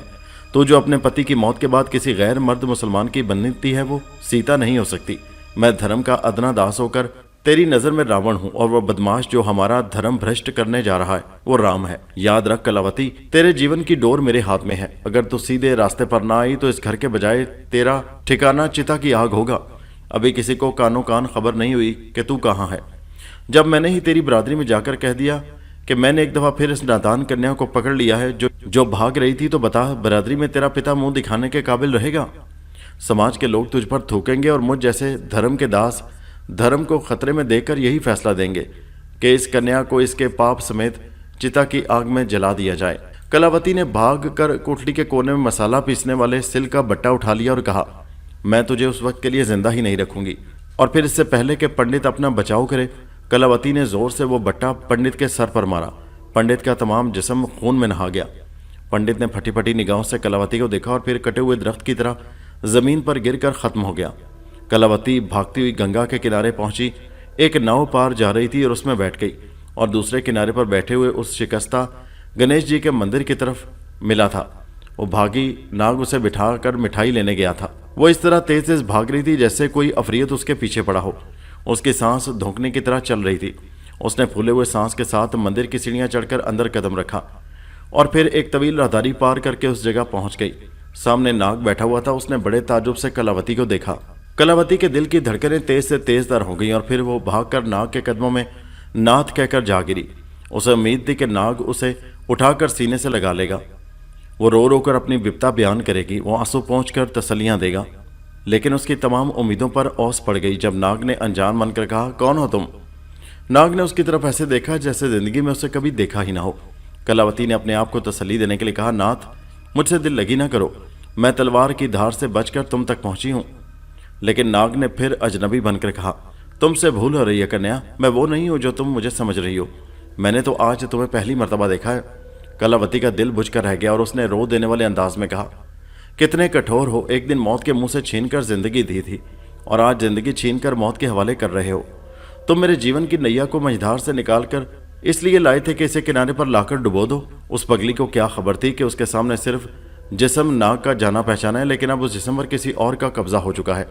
ایک سندر ناری کو اس طرح پریشان دیکھ کر شری کانت جوگی کی نیت بدل گئی اور سمجھ گیا کہ لڑکی کو دھوکہ نہیں ہوا، بلکہ یہ مجھے ناگ سمجھ رہی ہے جس پر میں نے قبضہ جما رکھا ہے۔ یہ ضرور اس کی بیوی ہے۔ اس نے فوراً کہکا لگایا اور کہا، پگلی نراش ہو گئی، میں تو تیرا امتحان لے رہا تھا کہ تمہیں مجھ سے کتنا پریم ہے۔ پھر جوگی نے باتوں باتوں میں چکر بازی سے اس کی تمام داستان سن لی اور اسے اب یہ معلوم ہو چکا تھا کہ یہ لڑکی تمام دنیا کو چھوڑ کر چلی آئی ہے۔ اس کے دل میں شیطان آ گیا اور اس نے کہا، کلاوتی اب تجھے کہیں جانے کی ضرورت نہیں، ہم آج ہی یہ شہر چھوڑ کر چلے جائیں گے جہاں ہمارے پیار کے دشمن رہتے ہیں، ہم اپنی ایک نئی دنیا بسائیں گے۔ کلاوتی نے کہا، ناتھ تم نے تو میری منو کامنا پوری کر دی، میری بھی یہی اکشا تھی کہ ہم جتنی جلدی ہو اس شہر کو چھوڑ کر چلے جائیں۔ جوگی نے کہا، ٹھیک ہے، نیک کام میں دیر نہیں ہونی چاہیے، چلو یہاں سے چلتے ہیں۔ جوگی اور کلاوتی رات کے اندھیرے میں مندر سے نکل کر دریا کے کنارے کنارے چلتے گئے۔ ایک جگہ ان کو روشنی نظر آئی، قریب جا کر دیکھا تو ایک قافلے نے پڑاؤ ڈالا ہوا تھا، وہ دونوں بھی اس میں شامل ہو گئے۔ رات دونوں نے اسی قافلے کے قریب ہی بیٹھ کر گزار دی۔ دوسری طرف اس پنڈت کا دوست جس کی کوٹلی میں لا کر اس نے کلاوتی کو رکھا تھا اپنے گاؤں گیا تھا، اور اتفاق سے اسی رات جب وہ لوٹ کر آیا تو اس نے اپنی کوٹری میں پنڈت کی لاش پڑی دیکھی اور اس کے قریبی فرش پر ایک کنگن بھی ٹوٹا پڑا ملا، جس سے ساری کہانی اس کی سمجھ میں آ گئی۔ اس نے فوراً کوتوالے شہر کو جا کر اطلاع دی اور سارا قصہ کہہ سنایا، ساتھ ہی لڑکی کا کنگن بھی پیش کر دیا۔ راتوں رات کلاوتی کے باپ کو بھی گرفتار کر لیا گیا۔ گھر کی تلاشی لی گئی لیکن لڑکی وہاں موجود نہ تھی۔ پھر چاروں طرف لڑکی کی تلاش میں پولیس پھیل گئی، سارے شہر کی ناکہ بندی کر دی گئی۔ ادھر رات اسی طرح جوگی اور کلاوتی نے الاؤ کے قریب گزار دی۔ دن کے وقت قافلہ روانہ ہوا، یہ دونوں بھی ساتھ تھے کہ ابھی تھوڑی ہی دور قافلہ گیا تھا کہ پولیس نے انہیں دیکھ لیا اور تلاش کرتے کرتے کلاوتی تک آ پہنچے۔ کلاوتی کو یہ خبر بھی نہ تھی کہ اس کا ایک کنگن پنڈت کی لاش کے پاس گر گیا ہے اور دوسرا اس کے ہاتھ میں ہے۔ پولیس والوں نے کنگن دیکھ کر کہا، دوسرا کنگن کہاں ہے تمہارا؟ کلاوتی گھبرا گئی۔ جوگی نے کہا، جی راستے میں ٹھوکر لگ گئی تھی تو یہ گر پڑی تو ایک کنگن ٹوٹ گیا۔ پولیس کے کوتوال نے پوچھا، تم اس کے کون ہو؟ جوگی نے کہا، جی یہ میری پتنی ہے۔ کوتوال نے دونوں کو گرفتار کر لیا اور ٹوٹا ہوا کنگن دکھا کر کہا، یہ کنگن پنڈت کی لاش کے پاس ہمیں ملا ہے جسے قتل کر کے تم بھاگی ہو۔ کلاوتی کو کوئی جواب بن نہ پایا، لیکن جوگی نے کہا، یہ انیائے ہے حضور، ہم کسی کو نہیں جانتے، ہم تو سیدھے سادے لوگ ہیں۔ کوتوال نے کہا، تم اپنی چونچ بند رکھو، اس کے باپ کو ہم نے پہلے ہی گرفتار کر لیا ہے۔ پولیس کو تمام رام کہانی کا علم ہے، یہ ایک انسان کی قاتل ہے اور تم پورے سماج کے قاتل ہو۔ تم نے اس بھولی بالی لڑکی کو فریب دے کر پورے سماج کے منہ پر کالک مل دی ہے، تم جیسے پاپی کی سزا اس سے بھی زیادہ سخت ہوگی۔ اب جوگی کو اپنی غلطی کا احساس ہو چکا تھا۔ اس نے سوچا کہ اس نے لڑکی سے دھوکہ کیا، جبکہ اس سے پہلے میں نے اس کو دھوکہ دے کر اس کا جسم حاصل کیا۔ ان دونوں کے گناہوں کی سزا مجھے مل رہی ہے۔ پولیس کوتوال نے دونوں کو لے جا کر قید خانے میں بند کر دیا اور کہا، تم دونوں کو جلدی راجا کے سامنے انصاف کے لیے پیش کر دیا جائے گا، کیونکہ ایک برہمن کا قتل کوئی معمولی بات نہیں۔ ناگ اور کلاوتی کو جیل میں بند کر دیا گیا۔ کاشی میں اس مقدمے کی وجہ سے ہلچل مچ گئی تھی۔ ایک برہمن پنڈت کے قتل کا معاملہ تھا اور دوسری طرف ایک ہندو لڑکی اور مسلمان سے شادی نے فرقہ وارانہ آگ ہر طرف بھڑکا دی تھی۔ راجا رام سروف کے دفتر میں باقاعدہ برہمنوں کا ایک وفد یہ مطالبہ لے کر پہنچا تھا کہ دھرم کے محافظوں کا اگر قتل معاف ہو گیا تو اس راج پر دیوتاؤں کا عذاب نازل ہو جائے گا اور دیوتا کبھی بھی برہما جی کی اولاد کا خون معاف نہیں کریں گے۔ دوسری طرف پوری ہندو برادری کا مطالبہ تھا کہ ایک ایسے مسلمان کو جس نے بہکا کر ایک ہندو کنیا سے شادی کر لی ہے اور جس کے کہنے پر اس کنیا نے ایک مہاپرش برہمن کا خون کر دیا ہے، اسے سخت سے سخت سزا ضرور دینی چاہیے۔ تیسری طرف اس شہر کے مسلمان تھے جن کا مطالبہ تھا کہ یہ سازش صرف مسلمانوں پر ظلم کرنے کا ایک بہانہ ہے اور اگر ناگ کو آزاد نہ کیا گیا تو پھر اس کے خون کا بدلہ لیا جائے گا، خواہ اس کے نتائج کچھ بھی ہوں۔ شہر کی فضا کافی حد تک مخدوش ہو گئی تھی اور کئی جگہ دونوں فرقوں میں لڑائی جھگڑا بھی ہو چکا تھا۔ راجا رام سروپ اور اس کا بیٹا وزیر امی چند بہادر تہیا کر بیٹھے کہ اس مقدمے کا حل تلاش کر رہے تھے جس سے تینوں پارٹیاں مطمئن ہو جائیں۔ جیل سے فرار ہو جانا تو ناگ کے لیے ایک معمولی بات تھی، لیکن اس وقت ناگ نہیں تھا، جوگی شری کانت تھا، اور اگر شری کانت اپنے چمگادڑ کے روپ کو لے کر یہاں سے فرار ہو جاتا تو پھر اسے کئی ہزاروں سال والا ناگ کا انسانی جسم ملنا مشکل ہی نہیں ناممکن تھا۔ پھر اسے تمام عمر چمگادڑ بن کر ہی گزارنا تھا، جس کی وجہ سے وہ ناگ کا جسم چھوڑنے کے لیے تیار نہ تھا۔ کلاوتی سب سے زیادہ پریشان تھی، جس کی وجہ سے نہ صرف اس کی برادری، اس کے ماں باپ مصیبت میں پھنسے ہوئے تھے، بلکہ دو قوموں میں بھی ٹھن گئی تھی، اور پھر براہمن کے قتل نے اسے ذلیل و خوار کر کے رکھ دیا تھا۔ इस मुकदमे की वजह से राजा, वजीर, रानी, यहाँ तक कि राजकुमारी और चंद्रमुखी और उसका खामन सतीश भी परेशान थे। आखिर वजीर ने राय दी कि किसी सूरत इस मुसलमान मुजरिम को रात के वक्त बुलाकर इससे मालूम तो किया जाए कि आखिर ऐसा क्यों हुआ। लिहाजा आधी रात के वक्त राजा का खास ऑफिसर राजा के हुक्म से नाग को जेल से निकालकर राजा के कमरे खास में लाया। राजा, रानी, राजकुमारी और वजीर मौजूद थे। जो ही राजा ने नाग को देखा, उसके पांव तले की जमीन निकल गई। ये मुजरिम नाग था और राजा को इल्म था कि नाग मुसलमान है, लेकिन वो राजा का मोहसिन था। उसने राजकुमारी चंद्रमुखी की जान बचाई थी। राजकुमारी चंद्रमुखी भागकर नाग से भैया कहकर लिपट गई। श्रीकांत बहुत हैरान हुआ कि ये रिश्ते नाते कैसे हैं और नाग इस दरबार से वाबस्ता हैं। पर इस मुश्किल का हल खुद ही राजा ने कर दिया, जो नाग से कह रहा था, नाग, तुमने राजकुमारी की जान जिन से बचाकर जो एहसान हम पर किया है, हम उसे भूले नहीं। हमें अफसोस है, हम नहीं जानते थे कि तुम मुजरिम हो। अगर तुम्हें कोई हिंदू कन्या पसंद आ गई थी तो हमसे कहा होता। कलावती एक विधवा लड़की है और फिर इसने अपने मज़हब के एक ब्राह्मण को कत्ल कर दिया है, और ब्राह्मण जो हमारे मज़हब के मुहाफिज होते हैं, उनका मुतालबा नज़रअंदाज करना अपने राज को तबाह कर देने के बराबर है। दूसरी तरफ मज़हब की दीवार है जो तुम्हारे और कलावती के दरमियान हायल है। हम इसे गिरा नहीं सकते। हमारे शहर की फ़िरका वाराना फ़ज़ा बहुत ख़राब हो जाएगी। हिंदू और मुसलमान एक दूसरे के खून के प्यासे हो गए हैं। मेरे पास इसका एक ही हल है कि तुम्हें जेल से फ़रार करा दिया जाए। जितनी दौलत, घोड़ा गाड़ी और जो भी ले जाना चाहो लेकर रात की तारीकी में यहाँ से चले जाओ, लेकिन अकेले। हिंदू कन्या को हमारे सपुर्द कर दो। तुम्हारे एहसानों का बदला हम इसी तरह चुका सकता हूँ। श्रीकांत जोगी को तमाम हालात का इल्म हो चुका था कि नाग मुसलमान है। वो खुद को जाहिर नहीं कर सकता था, फिर उससे क्या हमदर्दी हो सकती थी। कलावती जैसी कई लड़कियां वो दौलत से हासिल कर सकता था। उसने कहा, मुझे आपकी शर्त मंजूर है। मुझे सोने से भरा हुआ एक संदूक और एक घोड़ा गाड़ी दे दी जाए, मैं ये शहर छोड़कर चला जाऊंगा। राजा खुश हो गया और उसने कहा, तुम्हारे फरार के जुर्म में हम कई आदमियों को जेल में डाल देंगे और फिर फजा ठीक होने के बाद उन्हें माफ़ कर देंगे।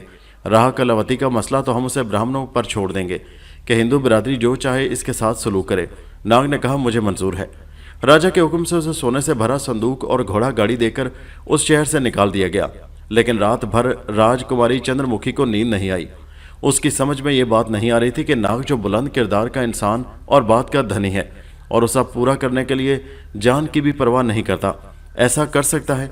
ये नाग नहीं हो सकता जो अपने प्यार की कीमत वसूल करके एक कमजोर कन्या को राक्षस लोगों के हवाले कर गया है। दिन के वक्त ये बात मशहूर होगी कि मुसलमान कैदी रात जेल से फरार हो गया है। शहर की नाकाबंदी कर दी गई है और इस जुर्म में जेल के कई मुलाजमीन को गिरफ्तार कर लिया गया है। इस बात से मुसलमान तो मुतमईन हो गए। हिंदुओं और ब्राह्मणों ने भी ज़्यादा शोर न मचाया, क्योंकि उनके मज़हब की लड़की और ब्राह्मण की कातिल तो कानून की हिफाजत में ही थी। दरबार आम में कलावती को पेश किया गया और इंसाफ के लिए राजा ने ब्राह्मणों को भी साथ बिठा लिया। हिंदू लोगों के सरकर्दा लीडर भी यहाँ मौजूद थे। कलावती को पेश किया गया और उसे उसके जुर्म पढ़कर सुनाए गए। राजा ने हुक्म दिया कि अपनी सफाई में कुछ कहना चाहो तो तुम्हें इजाज़त है। कलावती ने चारों तरफ दरबार में बैठे हुए लोगों को देखा, फिर उसने कहा, महाराज, इंसाफ की डोर अगर मुनसिफों के हाथ में होती तो कुछ कहती। फैसला तो पहले ही हो चुका है, तो फिर मेरे कहने सुनने से क्या होता है। मैंने पंडित जी को कत्ल किया है, लेकिन ये किसी ने नहीं पूछा कि क्यों किया है, और ना ही ये कोई पूछना गवारा करेगा। आज मैं दरबार में बैठे हुए महापुरुषों से पूछती हूँ, क्या धर्म के नाम पर किसी की इज्जत लूटना जायज़ है? क्या किसी औरत को इसलिए अपनी इज्जत किसी ब्राह्मण के हवाले कर देनी चाहिए कि ये धर्म के मुहाफिज हैं? मैंने पंडित से अपनी इज्जत बचाने के लिए उन्हें कत्ल किया है। महापंडित ने उठकर कहा, यह इल्ज़ाम है, तू धर्म के मुहाफिजों पर कीचड़ उछाल रही है। कलावती ने कहा, मैं पहले ही कह चुकी हूँ, फैसला हो चुका है। फिर इंसाफ के नाम पर बेइंसाफ़ी करते हुए मुझे सफाई के लिए क्यों बुलाया गया है? एक बात मैं भरे दरबार से पूछती हूँ, क्या भगवान जब बच्चा पैदा होता है तो उसके माथे पर लिख कर भेजते हैं कि यह बच्चा हिंदू है और वो बच्चा मुसलमान है? महापंडित ने कहा, नहीं, ऐसा नहीं है। कलावती ने कहा, यह धर्म हमारे इंसानों के बनाए हुए हैं, यानी समाज के। आदमी पहले इंसान होता है, फिर हिंदू और मुसलमान होता है। क्या एक अच्छा मुसलमान एक बुरे हिंदू से बेहतर इंसान नहीं? अगर मैं अपने धर्म के बुरे इंसान से इज्जत बचा कर किसी दूसरे धर्म के अच्छे इंसान की पनाह में चली गई तो कौन सा पाप कर लिया है मैंने? ये कहाँ का इंसाफ है कि एक लड़की की 4 साल की उम्र में शादी कर दी जाए और फिर जब बधाई से पहले ही उसका पति मर जाए तो उसे जिंदा सती होने को कहा जाए? ये सिर्फ औरत के लिए कानून क्यों है? क्या कभी पत्नी के मरने के बाद पति भी सती हुआ है? महापंडित ने कहा, शास्त्रों में जो कानून हमारे बुजुर्गों ने बना दिए वही समाज में राइज हैं। कलावती ने जवाब दिया, इसलिए कि कानून बनाने वाले मर्द थे। मेरी हैसियत में धर्म की हैसियत बात की है। पहला दर्जा इंसानियत का है, इसलिए कि इंसान को भगवान ने बनाया है और धर्म को इंसानों ने। इसलिए मैंने एक बुरे इंसान को कत्ल करके एक अच्छे इंसान की पनाह ले ली। मुझे और कुछ नहीं कहना। राजा से लेकर प्रजा और पंडितों तक के माथे पर पसीना आ गया। फिर राजा ने कहा, इस मुकदमे का ताल्लुक चूंकि धर्म से है, इसलिए मैं महापंडित जी से विनती करूंगा कि वो खुद इस मुकदमे का फैसला करें। महापंडित ने उठकर हिकारत से कलावती की तरफ देखा और कहा, यह लड़की अपने धर्म से फिर गई है। इसने ना सिर्फ मुंसिफों बल्कि हमारे बुजुर्गों पर भी इल्ज़ाम लगाया है, शास्त्रों को भी गलत बताया है। मैं धर्म के नाम पर इस कातिल लड़की को विधवा होने की हैसियत से चिता में जला देने की सजा देता हूँ। चूंकि कल से दिवाली के त्यौहार की तैयारियां शुरू हो रही हैं और महाराज भी बनारस जा रहे हैं, इसलिए इस गुमराह लड़की को त्यौहार के बाद महाराज के वापस आने पर सजा दी जाएगी। सिपाही कलावती को लेकर जेल में ले गए और हिंदू लोग इस इंसाफ की तारीफ करते हुए अपने अपने घरों को लौट गए।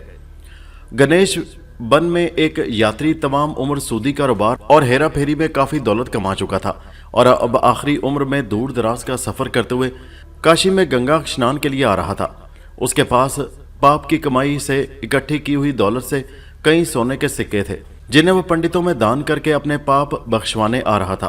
रास्ते में एक सराय में दो चोर जो शिकार की तलाश में पंडितों के भेष में थे, उस महाजन की मुलाकात उनसे हो गई। महाजन का नाम अमरनाथ था।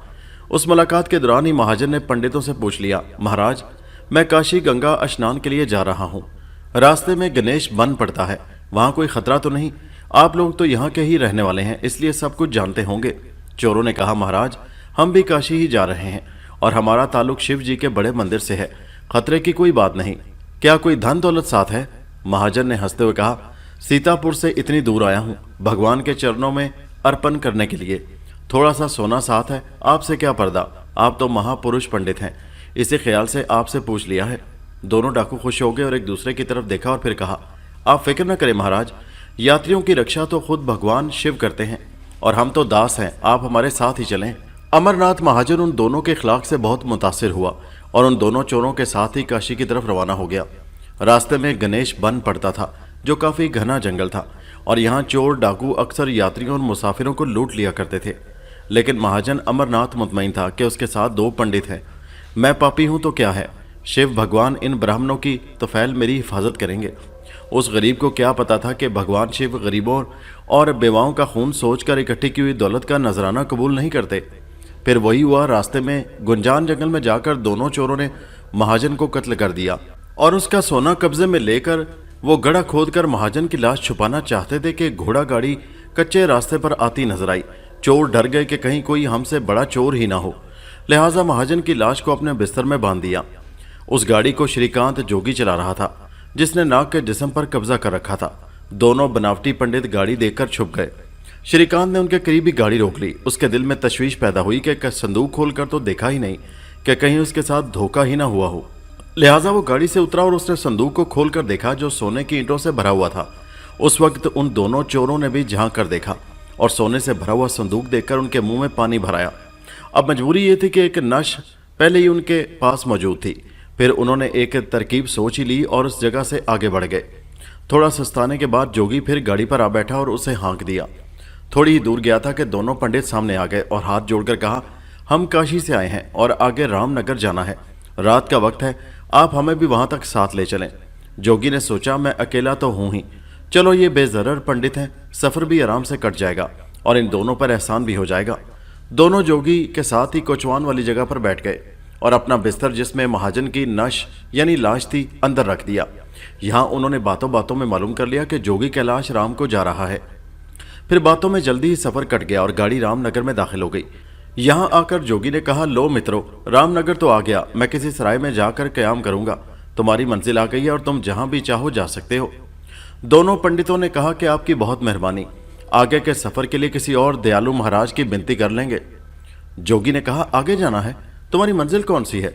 चोर बातों ही बातों में मालूम तो कर चुके थे कि जोगी की मंजिल कैलाश नगर है, लिहाजा उन्होंने कहा, मंजिल तो हमारी कैलाश नगर है। जोगी ने कहा, वाह, ये भी खूब रही। अरे भाई, मैं भी तो कैलाश नगर ही जा रहा हूँ। रास्ते में ठहर ठहर कर जाना होगा, घोड़े को आराम और चारे पानी की जरूरत है। चोरों ने कहा, महाराज, हमें भी कोई जल्दी नहीं है, बस आपसे दिल मिल गया है, इसलिए साथ अच्छा रहेगा और सफर भी जल्दी ही कट जाएगा। जोगी फौरन ही राजी हो गया। ये तीनों एक सराय में ठहर गए। जोगी तो घोड़े के चारे पानी के बंदोबस्त में लग गया और दोनों चोरों ने एक साजिश तैयार कर ली। ये दोनों चोर उस्ताद शागिर्द थे। उस्ताद ने कहा, चेले, एक तरकीब सूझ गई है। तुम्हें महाजन की लाश की बहुत फिक्र थी कि इससे कैसे पीछा छूटेगा, और मैं रास्ते भर ये सोचता आया हूं कि सोने से भरा हुआ संदूक हमारा कैसे होगा। शागिर्द ने कहा, तो फिर जल्दी बता दो गुरु, वरना वो आ जाएगा। गुरु ने कहा, सुन बेटा, अब सोने के लिए दूसरे कत्ल की जरूरत नहीं पड़ेगी। हम इस संदूक से सोना अपने बिस्तर में डाल लेंगे। पहले ही लाश की वजह से बहुत बड़ा नजर आ रहा है, और लाश को निकालकर संदूक में बंद कर देंगे और यहाँ से हो जाएंगे रफू चक्कर, और ये दयालु महाराज महाजन के कत्ल के इल्जाम में पकड़े जाएंगे और हो जाएंगे अंदर। शागिर्द ने कहा, वाह गुरु, मान गए तुम्हें, क्या तरकीब सोची है। न हेंग लगे न फटकड़ी और रंग चोखा आए, वरना लाश को ठिकाने लगाने के ख्याल ने मुझे बहुत परेशान कर रखा था। तो अब देर क्या है, जल्दी से काम दिखा दो। गुरु ने कहा, धीरज बेटे, गरम गरम खाने से मुंह जल जाता है। ये काम होगा आधी रात को, ताकि हम फौरन यहाँ से सबको गाफिल पाकर निकल जाएं।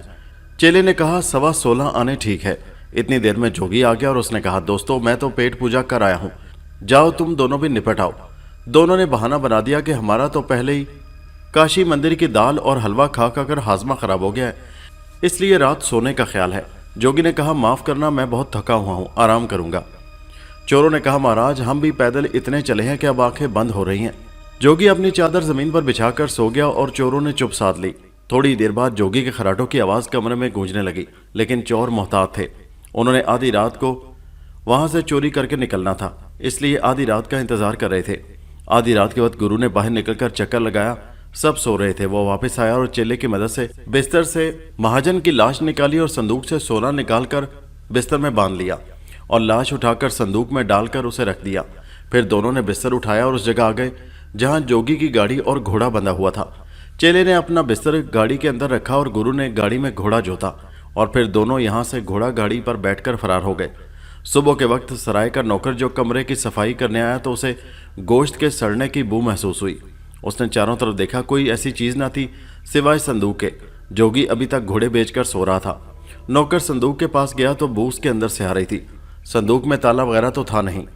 उसने चोरी से उसका ढकना उठाया तो जो देखा तो हाथों के तोते उड़ गए। वो भागा हुआ मालिक के पास गया और उसे सारा किस्सा कह सुनाया। मालिक भागम भाग राजा के कोतवाल के पास गया और उसे इतला दी कि सराय में एक मुसाफिर ठहरा हुआ है जिसके संदूक में लाश है। कोतवाल सिपाही लेकर मौके वारदात पर पहुंच गया और कमरे में दाखिल हुआ। जोगी अभी तक सोया हुआ था। कोतवाल ने उसे जगाया और कहा, यहाँ एक कत्ल की वारदात हो गई थी, हमें मालूम हुआ है कि लाश तुम्हारे संदूक में है। जोगी ने कहका लगाते हुए कहा, महाराज मेरे संदूक में लाश का क्या काम, आप खुद ही देख लें। जो ही कोतवाल ने संदूक को खोला, जोगी के पांव तले से जमीन निकल गई। संदूक में सोने के बजाय कि लाश पड़ी हुई थी। जोगी ने अपना माथा पीट लिया और कहा, महाराज मैं लुट गया, इसमें मेरी उम्र भर की कमाई थी। वो दोनों बदमाश मुझे छल गए, मेरा सोना ले गए और लाश संदूक में डाल गए। वो दोनों पंडित थे। कोतवाल ने कहा, तुम तो चलो, बाद में तुम्हारे साथियों को भी तलाश कर लेंगे। सिपाहियों ने कहा, संदूक ले चलो। अब जोगी बहुत घबराया और सोचने लगा, पहले कत्ल में तो राजा ने सोने से भरा हुआ संदूक दे दिया था, मगर अब मेरी खैर नहीं। वो कोतवाल के साथ बाहर आया तो घोड़ा और गाड़ी भी गायब थी। जोगी ने कहा, फरियाद है माई बाप, वो चोर मेरी गाड़ी और घोड़ा भी ले गए हैं। कोतवाल ने कहा, फिक्र न करें, उनको भी पकड़ लेंगे, लेकिन पहले आप तो बता रहे, क्योंकि सरकारी मेहमान खाना आपका इंतजार कर रहा है। खाने में लाकर कोतवाल ने जोगी को हवालात में बंद कर दिया और कहा, हम तो कई महीनों से परेशान हैं। दिन दिहाड़े मुसाफिर लुट जाते हैं और कत्ल कर दिए जाते हैं। ये कोई 42वीं लाश है, घबराए नहीं। अभी 41 लाशों का हिसाब आपसे और लेना है। अगर खैरियत चाहते हो तो सब कुछ बता दो, और मान लो तुम ये वारदातें कई महीनों से कर रहे हो, वरना याद रखो मेरा नाम हाथी मल है। जिस्म पर खाल नाम की कोई शय नहीं रहेगी। तुमने तो हमारी रातों की नींद और दिन का चैन खराब कर रखा है। इतनी मार पड़ेगी कि छठी का दूध याद आ जाएगा। फिर उसने एक सिपाही से कहा कि जालिम चंद को बुला कर लाओ। एक कवि उल जुस्सा, काला भजंग और बड़ी बड़ी मूंछों वाला जल्लाद नुमा सिपाही दाखिल हुआ। हाथी मल कोतवाल ने कहा, जालिम चंद कातिल गिरफ्तार होकर आ गया है। सुबह जब मैं आऊं तो ये 42 कत्ल मान चुका हो कि इसका कारनामा है। जालिम चंद ने भद्दा सा कहका लगाते हुए कहा, कोतवाल जी अगर ये फौलाद का भी बना हुआ है तो आपको कोई फिक्र न करें। जालिम चंद इसे पगला कर मोम बना देने की शक्ति रखता है। कोतवाल चला गया तो जालिम सिंह ने जोगी से कहा, अपने भगवान को याद कर ले, मैं जरा तेल में भीगा हुआ अपना बैद ले आऊं। अब जोगी ने सोचा, मुझे बिपता नाग के सर डालकर खुद निकल जाना चाहिए, वरना इस शिकंजे में फंस गया तो फिर छुटकारा मुश्किल हो जाएगा। नाग अगर बच गया तो इसके जिस्म पर फिर कब्जा जमा लूंगा। उस वक्त तक उन चोरों का पीछा करना चाहिए। پھر جوگی شریکانت نے ناگ کے جسم سے اپنا ناتا توڑ لیا اور خود اپنے اصلی جسم چمگادڑ میں آ گیا۔ جو ہی شریکانت نے ناگ کو آزاد کیا، ناگ کی طاقت اور یاداشت واپس آ گئی۔ اس نے اپنے آپ کو قید میں دیکھا اور اپنے ذہن پر زور دے کر یاد کیا۔ شریکانت نے چمگادڑ کے روپ میں کہا، تمہاری یاداشت واپس آ جائے گی ناگ۔ میں نے یعنی شریکانت جوگی نے تیرے شریر پر قبضہ جما رکھا تھا، اب تجھے موت کے حوالے کر کے جا رہا ہوں۔ اگر تو زندہ بچ گیا تو پھر تیرے شریر پر قبضہ جما لوں گا۔ تو اسے سب کچھ یاد آ گیا۔ اسے وہ مجبور اور بے آسرا لڑکی کلاوتی بھی یاد آ گئی، جس کو ظالموں کے پنجے سے چھڑا کر وہ جا رہا تھا۔ پھر جو ہی ظالم سنگھ بیل لے کر مونچھوں کو تاؤ دیتے ہوئے حوالات میں آیا، ناگ مکھی بن کر نکل چکا تھا، جبکہ چمگادڑ پہلے ہی فرار ہو گئی تھی۔ بلیک لائن نے حیرت سے امبر کی طرف دیکھا اور امبر نے بلیک لائن کو۔ اس سے پہلے کہ دونوں ایک دوسرے سے کوئی سوال کریں، انہوں نے بہت سے گھوڑوں کی ٹاپیں سنی جو موت کی وادی میں داخل ہو گئے تھے۔ دونوں سمجھ گئے کہ یہ دشمن ہیں، دوست نہیں۔ بلا شبہ یہ سرکاری پولیس تھی، جس کے ایک جالے سپاہی نے ایک ڈاکو کے کپڑے پہن کر ان لوگوں کا پیچھا کیا تھا جب یہ خزانہ لے کر موت کی وادی میں داخل ہو رہے تھے، اور پھر اس نے اپنے گھوڑے کا رخ شہر کی طرف موڑ دیا تھا اور احکام بالا کو آگاہ کر دیا تھا، اور اب قانون کے محافظ اپنی پوری طاقت لے کر رات ہی کو موت کی وادی پر ٹوٹ پڑے تھے۔ امبر کو یہاں اپنے آنے کا جواز مل گیا تھا اور اس نے کہا، سردار مجھے یہاں پہنچنے میں اس لیے دیر ہو گئی کہ تیرا پتہ نہ تھا اور کسی ساتھی کو بھی نہیں۔ تیری تلاش میں دیر ہو گئی کہ دشمن ہمارے گھر تک پہنچ گیا۔ بلیک لائن نے کہا، اپنا گھوڑا میرے حوالے کر دو، میرے پاس وقت نہیں ہے، اور تو اندر سے کاٹھی منگوا کر میرے گھوڑے پر میرے پیچھے چلا۔ بعض وقت زیادہ احتیاط بھی انسان کو لے ڈوبتی ہے۔ مجھے اپنی غلطی کا احساس ہو گیا ہے، کاش میں نے تمہیں پہلے ہی اپنے ٹھکانے سے باخبر رکھا ہوتا۔ میں جا رہا ہوں اور کوشش کروں گا کہ خزانے کو بچانے میں کامیاب ہو جاؤں، تو بھی جلدی چلا۔ پھر بلیک لائن امبر کے گھوڑے پر ایک ہی جست میں سوار ہو کر ہوا ہو گیا۔ امبر نے ٹھنڈی سانس لے کر آسمان کی طرف دیکھا اور جو ہی دروازے میں داخل ہونے لگا، ورجینیا کاٹھی لیے کھڑی تھی۔ امبر نے کہا، وقت کم ہے، صرف اتنا بتا دو تمہارا نام کیا ہے؟ ورجینیا نے کہا، نوکرانی کو کسی بھی نام سے پکار لیا جائے، اپنا نام اپنے ماضی کے ساتھ ہی چھوڑ آتی ہے۔ امبر نے کہا، مجھے دشمن نہیں، دوست سمجھ کر مجھ پر بھروسہ کرو، اور صرف اتنا ہی بتا دو کہ تم ہی جارج کی بیوی ورجینیا ہو، جس کی جدائی میں وہ ماہی بے آپ کی طرح تڑپ رہا ہے۔ کیا تم ہی معصوم سویٹی کی ماں ہو جو اب بھی تمہیں یاد کر کے روتی ہے؟ ورجینیا ضبط کے باوجود سسکیاں لے کر رونے لگی اور اس نے کہا، خدا کے لیے خاموش ہو جاؤ اور میرے زخموں کو اس طرح نہ کرے دو۔ میں ہی وہ بدنصیب ہوں جسے ایک دم موت نہیں آتی۔ میں لمحے لمحے بعد مرتی ہوں، لیکن زندگی پھر مجھے زندوں میں گھسیٹ لیتی ہے۔ یہ کیسی سزا ہے جو ختم نہیں ہوتی؟ امبر نے کہا، صبر سے کام لو ورجینیا، میں تمہیں لے جانے کے لیے اپنی جان ہتھیلی پر رکھ کر یہاں آیا ہوں۔ میں تمہیں اس وقت یہاں سے لے جا سکتا ہوں، لیکن یہ تمہارے حق میں بہتر نہیں۔ بلیک لائن ایک بہت ضدی اور ظالم آدمی ہے، وہ اسے اپنی انا کا مسئلہ بنا کر تمہیں دوبارہ اغوا کر لائے گا۔ تمہاری آزادی کے لیے اس کی موت ضروری ہے۔ اگر وہ اس مارکے میں بچ بھی گیا تو مجھے اس کو ختم کرنا ہوگا، اور تمہیں یہ اذیتیں کچھ دیر کے لیے اور برداشت کرنا ہوں گی۔ اس کی موت ہی تمہاری زندگی ہے۔ میں جا رہا ہوں، شاید پھر جلدی موقع نہ ملے، لیکن گھبرانا نہیں۔ میں نے جارج اور سویٹی سے وعدہ کیا ہے کہ تمہیں واپس لے کر آؤں گا، اور یہ وعدہ ضرور پورا ہوگا۔ وقت کم ہے، میں جا رہا ہوں۔ ورجینیا اس عظیم آدمی کو گھوڑے پر دور جاتے ہوئے دیکھتی رہی، جس نے اپنی زندگی اس کی آزادی کے لیے داؤ پر لگا دی تھی۔ اس کی ڈوبتی ہوئی زندگی کی ناؤ کو ایک دفعہ پھر کنارہ نظر آنے لگا تھا، اور اس کی بےتابیوں میں اضافہ ہو گیا تھا۔ اسے اپنا خاوند، اپنا گھر اور اپنی پیاری بیٹی ننھی سویٹی بہت شدت کے ساتھ یاد آ رہے تھے۔ پولیس نے ڈاکوؤں کو اپنے گھیرے میں لے لیا تھا، کیونکہ ڈاکوؤں کے وہم و گمان میں بھی یہ بات نہ تھی کہ پولیس اس طرح دبے پاؤں آئے گی کہ انہیں تیاری کا موقع بھی نہ ملے گا۔ لیکن اس کے باوجود ڈاکو نہایت دلیری سے پولیس کا مقابلہ کر رہے تھے۔ جب بلیک لائن وہاں پہنچا، دونوں میں گھمسان کی جنگ ہو رہی تھی، اور تلواروں کی جھنکار سے کان پڑی آواز بھی سنائی نہ دے رہی تھی۔ بلیک لائن ابن الوقت اور خود غرض آدمی تھا۔ اسے وفادار ساتھیوں کے بجائے سونے کی ضرورت تھی۔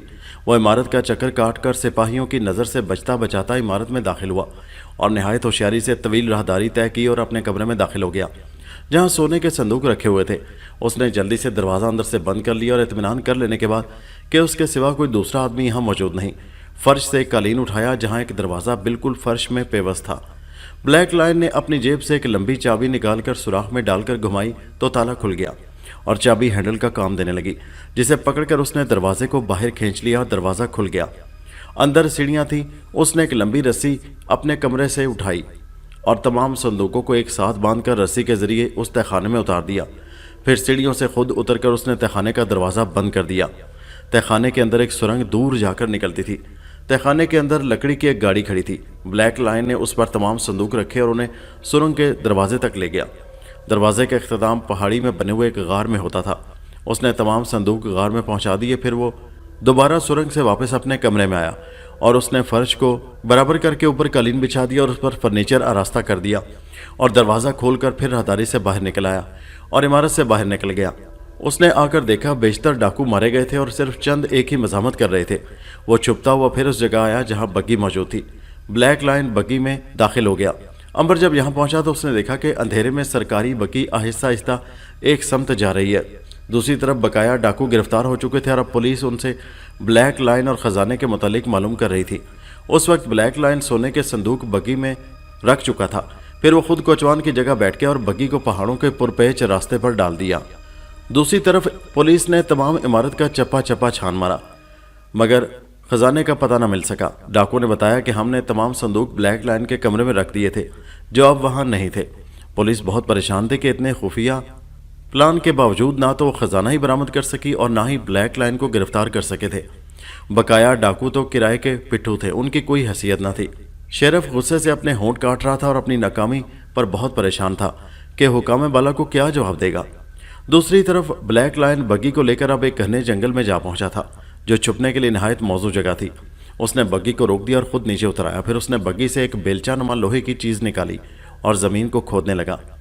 تھوڑی ہی دیر بعد اس نے خاصی گہری اور چوڑی جگہ کھود کر صندوق دفن کرنے کے لیے بنا لی تھی۔ پھر جو ہی اس نے صندوق اٹھانے کے لیے ہاتھ بڑھایا، امبر تلوار کے ساتھ بگی سے برآمد ہو گیا۔ بلیک لائن نے خوش ہو کے کہا، تم؟ امبر نے کہا، ہاں، اس امانت کو ہاتھ نہ لگانا بلیک لائن، یہ قومی ملکیت ہے۔ بلیک لائن نے جلدی سے کھدوائی والا ہتھیار اٹھایا اور کہا، کیا میں سمجھ لوں کہ تم بغاوت پر آمادہ ہو؟ امبر نے کہا، بڑی مشکل سے یہ وقت ہاتھ آیا ہے۔ سردار، موت کی وادی تمہارے ساتھیوں کا قبرستان بن چکی ہے۔ اب تم تنہا اور میں بھی تنہا ہوں، مجھے اتنا کمزور نہ سمجھ لو۔ امبر، اگر سونے کے لالچ نے تمہاری وفاداری کو بدل دیا ہے تو میں تمہیں حصہ بھی دے سکتا ہوں، اس شرط پر کہ پھر دوبارہ مجھے صورت نہ دکھاؤ گے۔ امبر نے کہا، بے وقوف بلیک لائن، تمہیں اپنی آنکھ پر بڑا بھروسہ تھا جو کھوٹے اور کھرے کی پہچان کر لیتی ہے۔ تم نے مجھے کسوٹی پر بھی پرکھ کر دیکھا لیکن پھر بھی مجھے پہچان نہ سکے۔ نہ ہی میں کوئی ڈاکو ہوں اور نہ ہی کوئی قانون شکن ہوں۔ مجھے جہان کی دولت بھی عزیز نہیں۔ پہلے میں یہاں ایک چیز صرف تم سے چھیننے کے لیے آیا تھا اور وہ تھی ایک شریف، نیک اور امن پسند شہری کی بیوی ورجینیا۔ لیکن اب میرے ضمیر نے دوسری ذمہ داری بھی میرے کندھوں پر ڈال دی ہے، وہ ہے قومی اور ملکی خزانے کا دوبارہ سرکاری تحویل میں پہنچانا۔ بلیک لائن نے کہا، شیر کے منہ کا نوالا چھیننے آئے ہو۔ تمہاری جرت کی داد دیتا ہوں لیکن تمہاری عقل پر ماتم کرنے کو جی چاہتا ہے کہ تم نے شیر کی طاقت کا اندازہ ہی نہیں لگایا ہے۔ امبر نے طنز کی اور کہا، یہ دوسری بے وقوفی کی بات کی ہے تم نے، حالانکہ تم میری طاقت کا مظاہرہ دیکھ چکے ہو کہ کس طرح میں نے اس جوان چیتے کو چیر کر رکھ دیا تھا۔ بلیک لائن نے کہا، اس لیے کہ وہ جانور تھا، اس میں طاقت تو تھی لیکن عقل نہ تھی۔ لیکن یہاں تمہارا مقابلہ جس درندے سے ہے اس میں طاقت کے ساتھ عقل بھی شامل ہے۔ امبر نے کہا، تمہاری عقل کا تو میں قائل ہو چکا ہوں، وہ یہ کہ تم نے اپنی قبر اپنے ہی ہاتھوں سے تیار کر لی ہے۔ بلیک لائن نے امبر کو غافل دیکھ کر بھرپور وار بیلچے کا اس کے سر پر کر دیا۔ بیلچہ امبر کے سر پر لگ کر اس طرح اچھل گیا جیسے کسی فولاد پر ہتھوڑے کی ضرب لگانے سے ہتھوڑا اچھل پڑتا ہے۔ اپنے اس بھرپور وار کو ناکام جاتے دیکھ کر بلیک لائن نے حیرت سے امبر کی طرف دیکھا اور جلدی سے اپنی پیٹی سے خنجر نکال کر امبر کے پیٹ میں گھوم دیا جو گوشت میں اترنے کے بجائے ٹیڑھا ہو گیا۔ بلیک لائن نے دیکھے بغیر ہی امبر کے پیٹ میں 3-4 اندھا دھند وار کر دیے اور بالآخر خنجر ٹوٹ کر گر گیا اور امبر کے پیٹ پر خراش تک نہ آئی۔ امبر کو مسکراتا دیکھ کر بلیک لائن نے کہا، تم کیا بلا ہو، مجھے انسان نہیں لگتے، تمہارا جسم گوشت کا نہیں لوہے کا بنا ہوا ہے۔ مجھے اعتراف ہے کہ میں نے اپنی پوری زندگی میں تم جیسا آدمی نہیں دیکھا۔ مجھے خوشی ہوگی کہ اگر ہم کسی ایک بات پر متفق ہو جائیں اور دونوں دوست بن جائیں۔ جہاں تک ورجینیا کا تعلق ہے تم اسے لے جا سکتے ہو، لیکن جہاں تک سونے کا تعلق ہے اس میں سے اپنا حصہ تو تم لے سکتے ہو، لیکن باقی کوئی دوسری تجویز میرے لیے قابل قبول نہیں۔ امبر نے کہا، بلیک لائن، زندگی سونے سے زیادہ قیمتی شے ہوتی ہے، سونے کے بدلے نہ گنواؤ۔ اس سونے میں سے ایک رتی بھی میں نہ لوں گا اور نہ تمہیں لینے دوں گا، یہ امانت ہے، اسے واپس کر دو۔ بلیک لائن نے جواب دیا، تو مصالحت کی ہر امید ختم ہو گئی، میں باوجود سمجھتے ہوئے کہ انسان سے زیادہ مخصوص طاقت کے مالک ہو، بزدلوں کی طرح سونا تمہارے حوالے نہیں کر سکتا، مقابلے کے لیے تیار ہو جاؤ۔ پھر بلیک لائن نے تابڑ توڑ حملے امبر پر شروع کر دیے۔ امبر صرف اس کے وار ہی روکتا رہا یہاں تک کہ وہ تھک کر ہانپنے لگا۔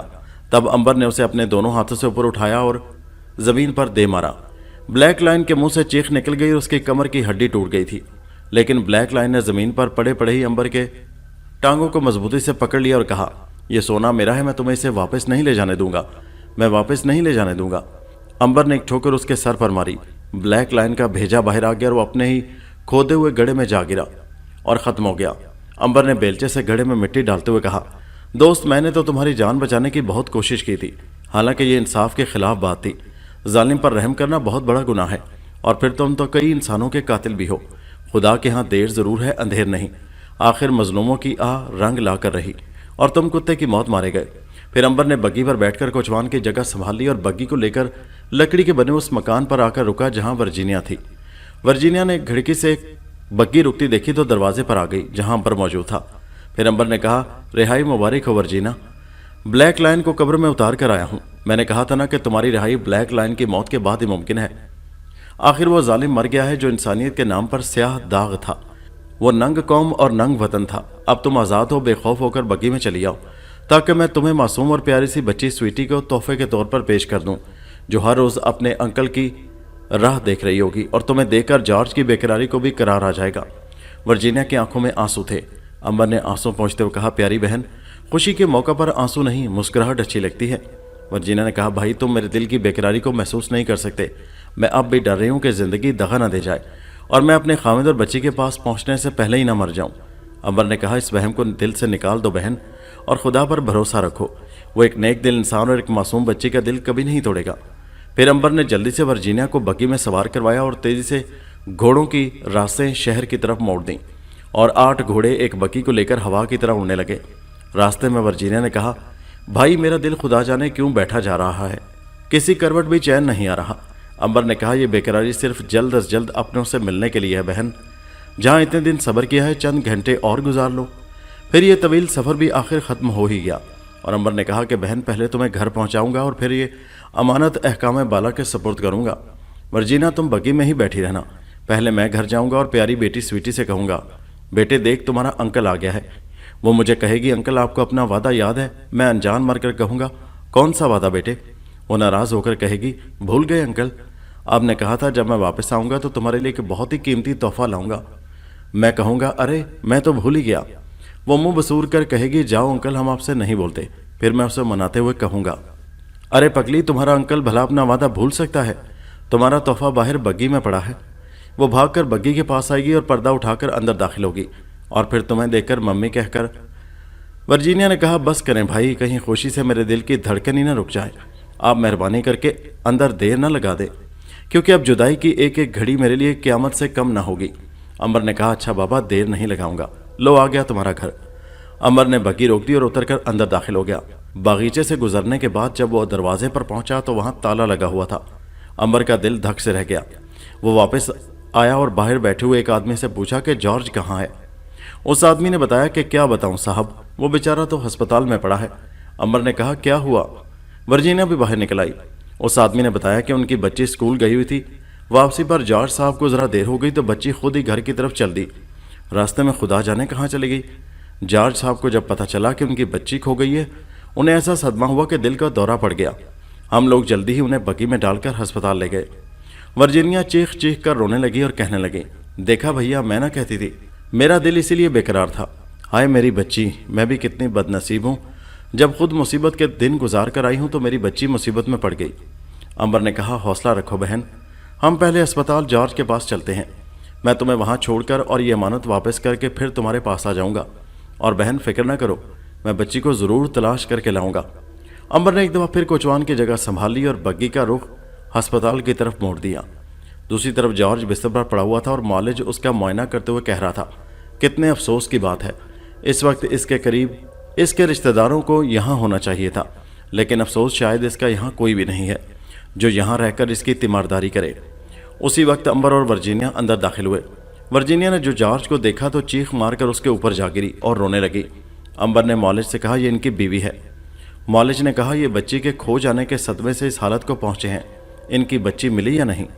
अंबर ने कहा, खुदा ने चाहा तो मिल जाएगी, अगर मिल गई होती तो वो भी साथ ही यहाँ आती। मौलिज ने कहा, यह दिल का मामला भी अजीब होता है साहब, आप इनको इस बुरी हालत में देख रहे हैं, ये लम्हा बलम्हा मौत के करीब जा रहे हैं। अब अगर इनकी बच्ची मिल जाए तो आप खुद देखेंगे कि इनको तंदुरुस्त होने में कितने घंटे लगते हैं।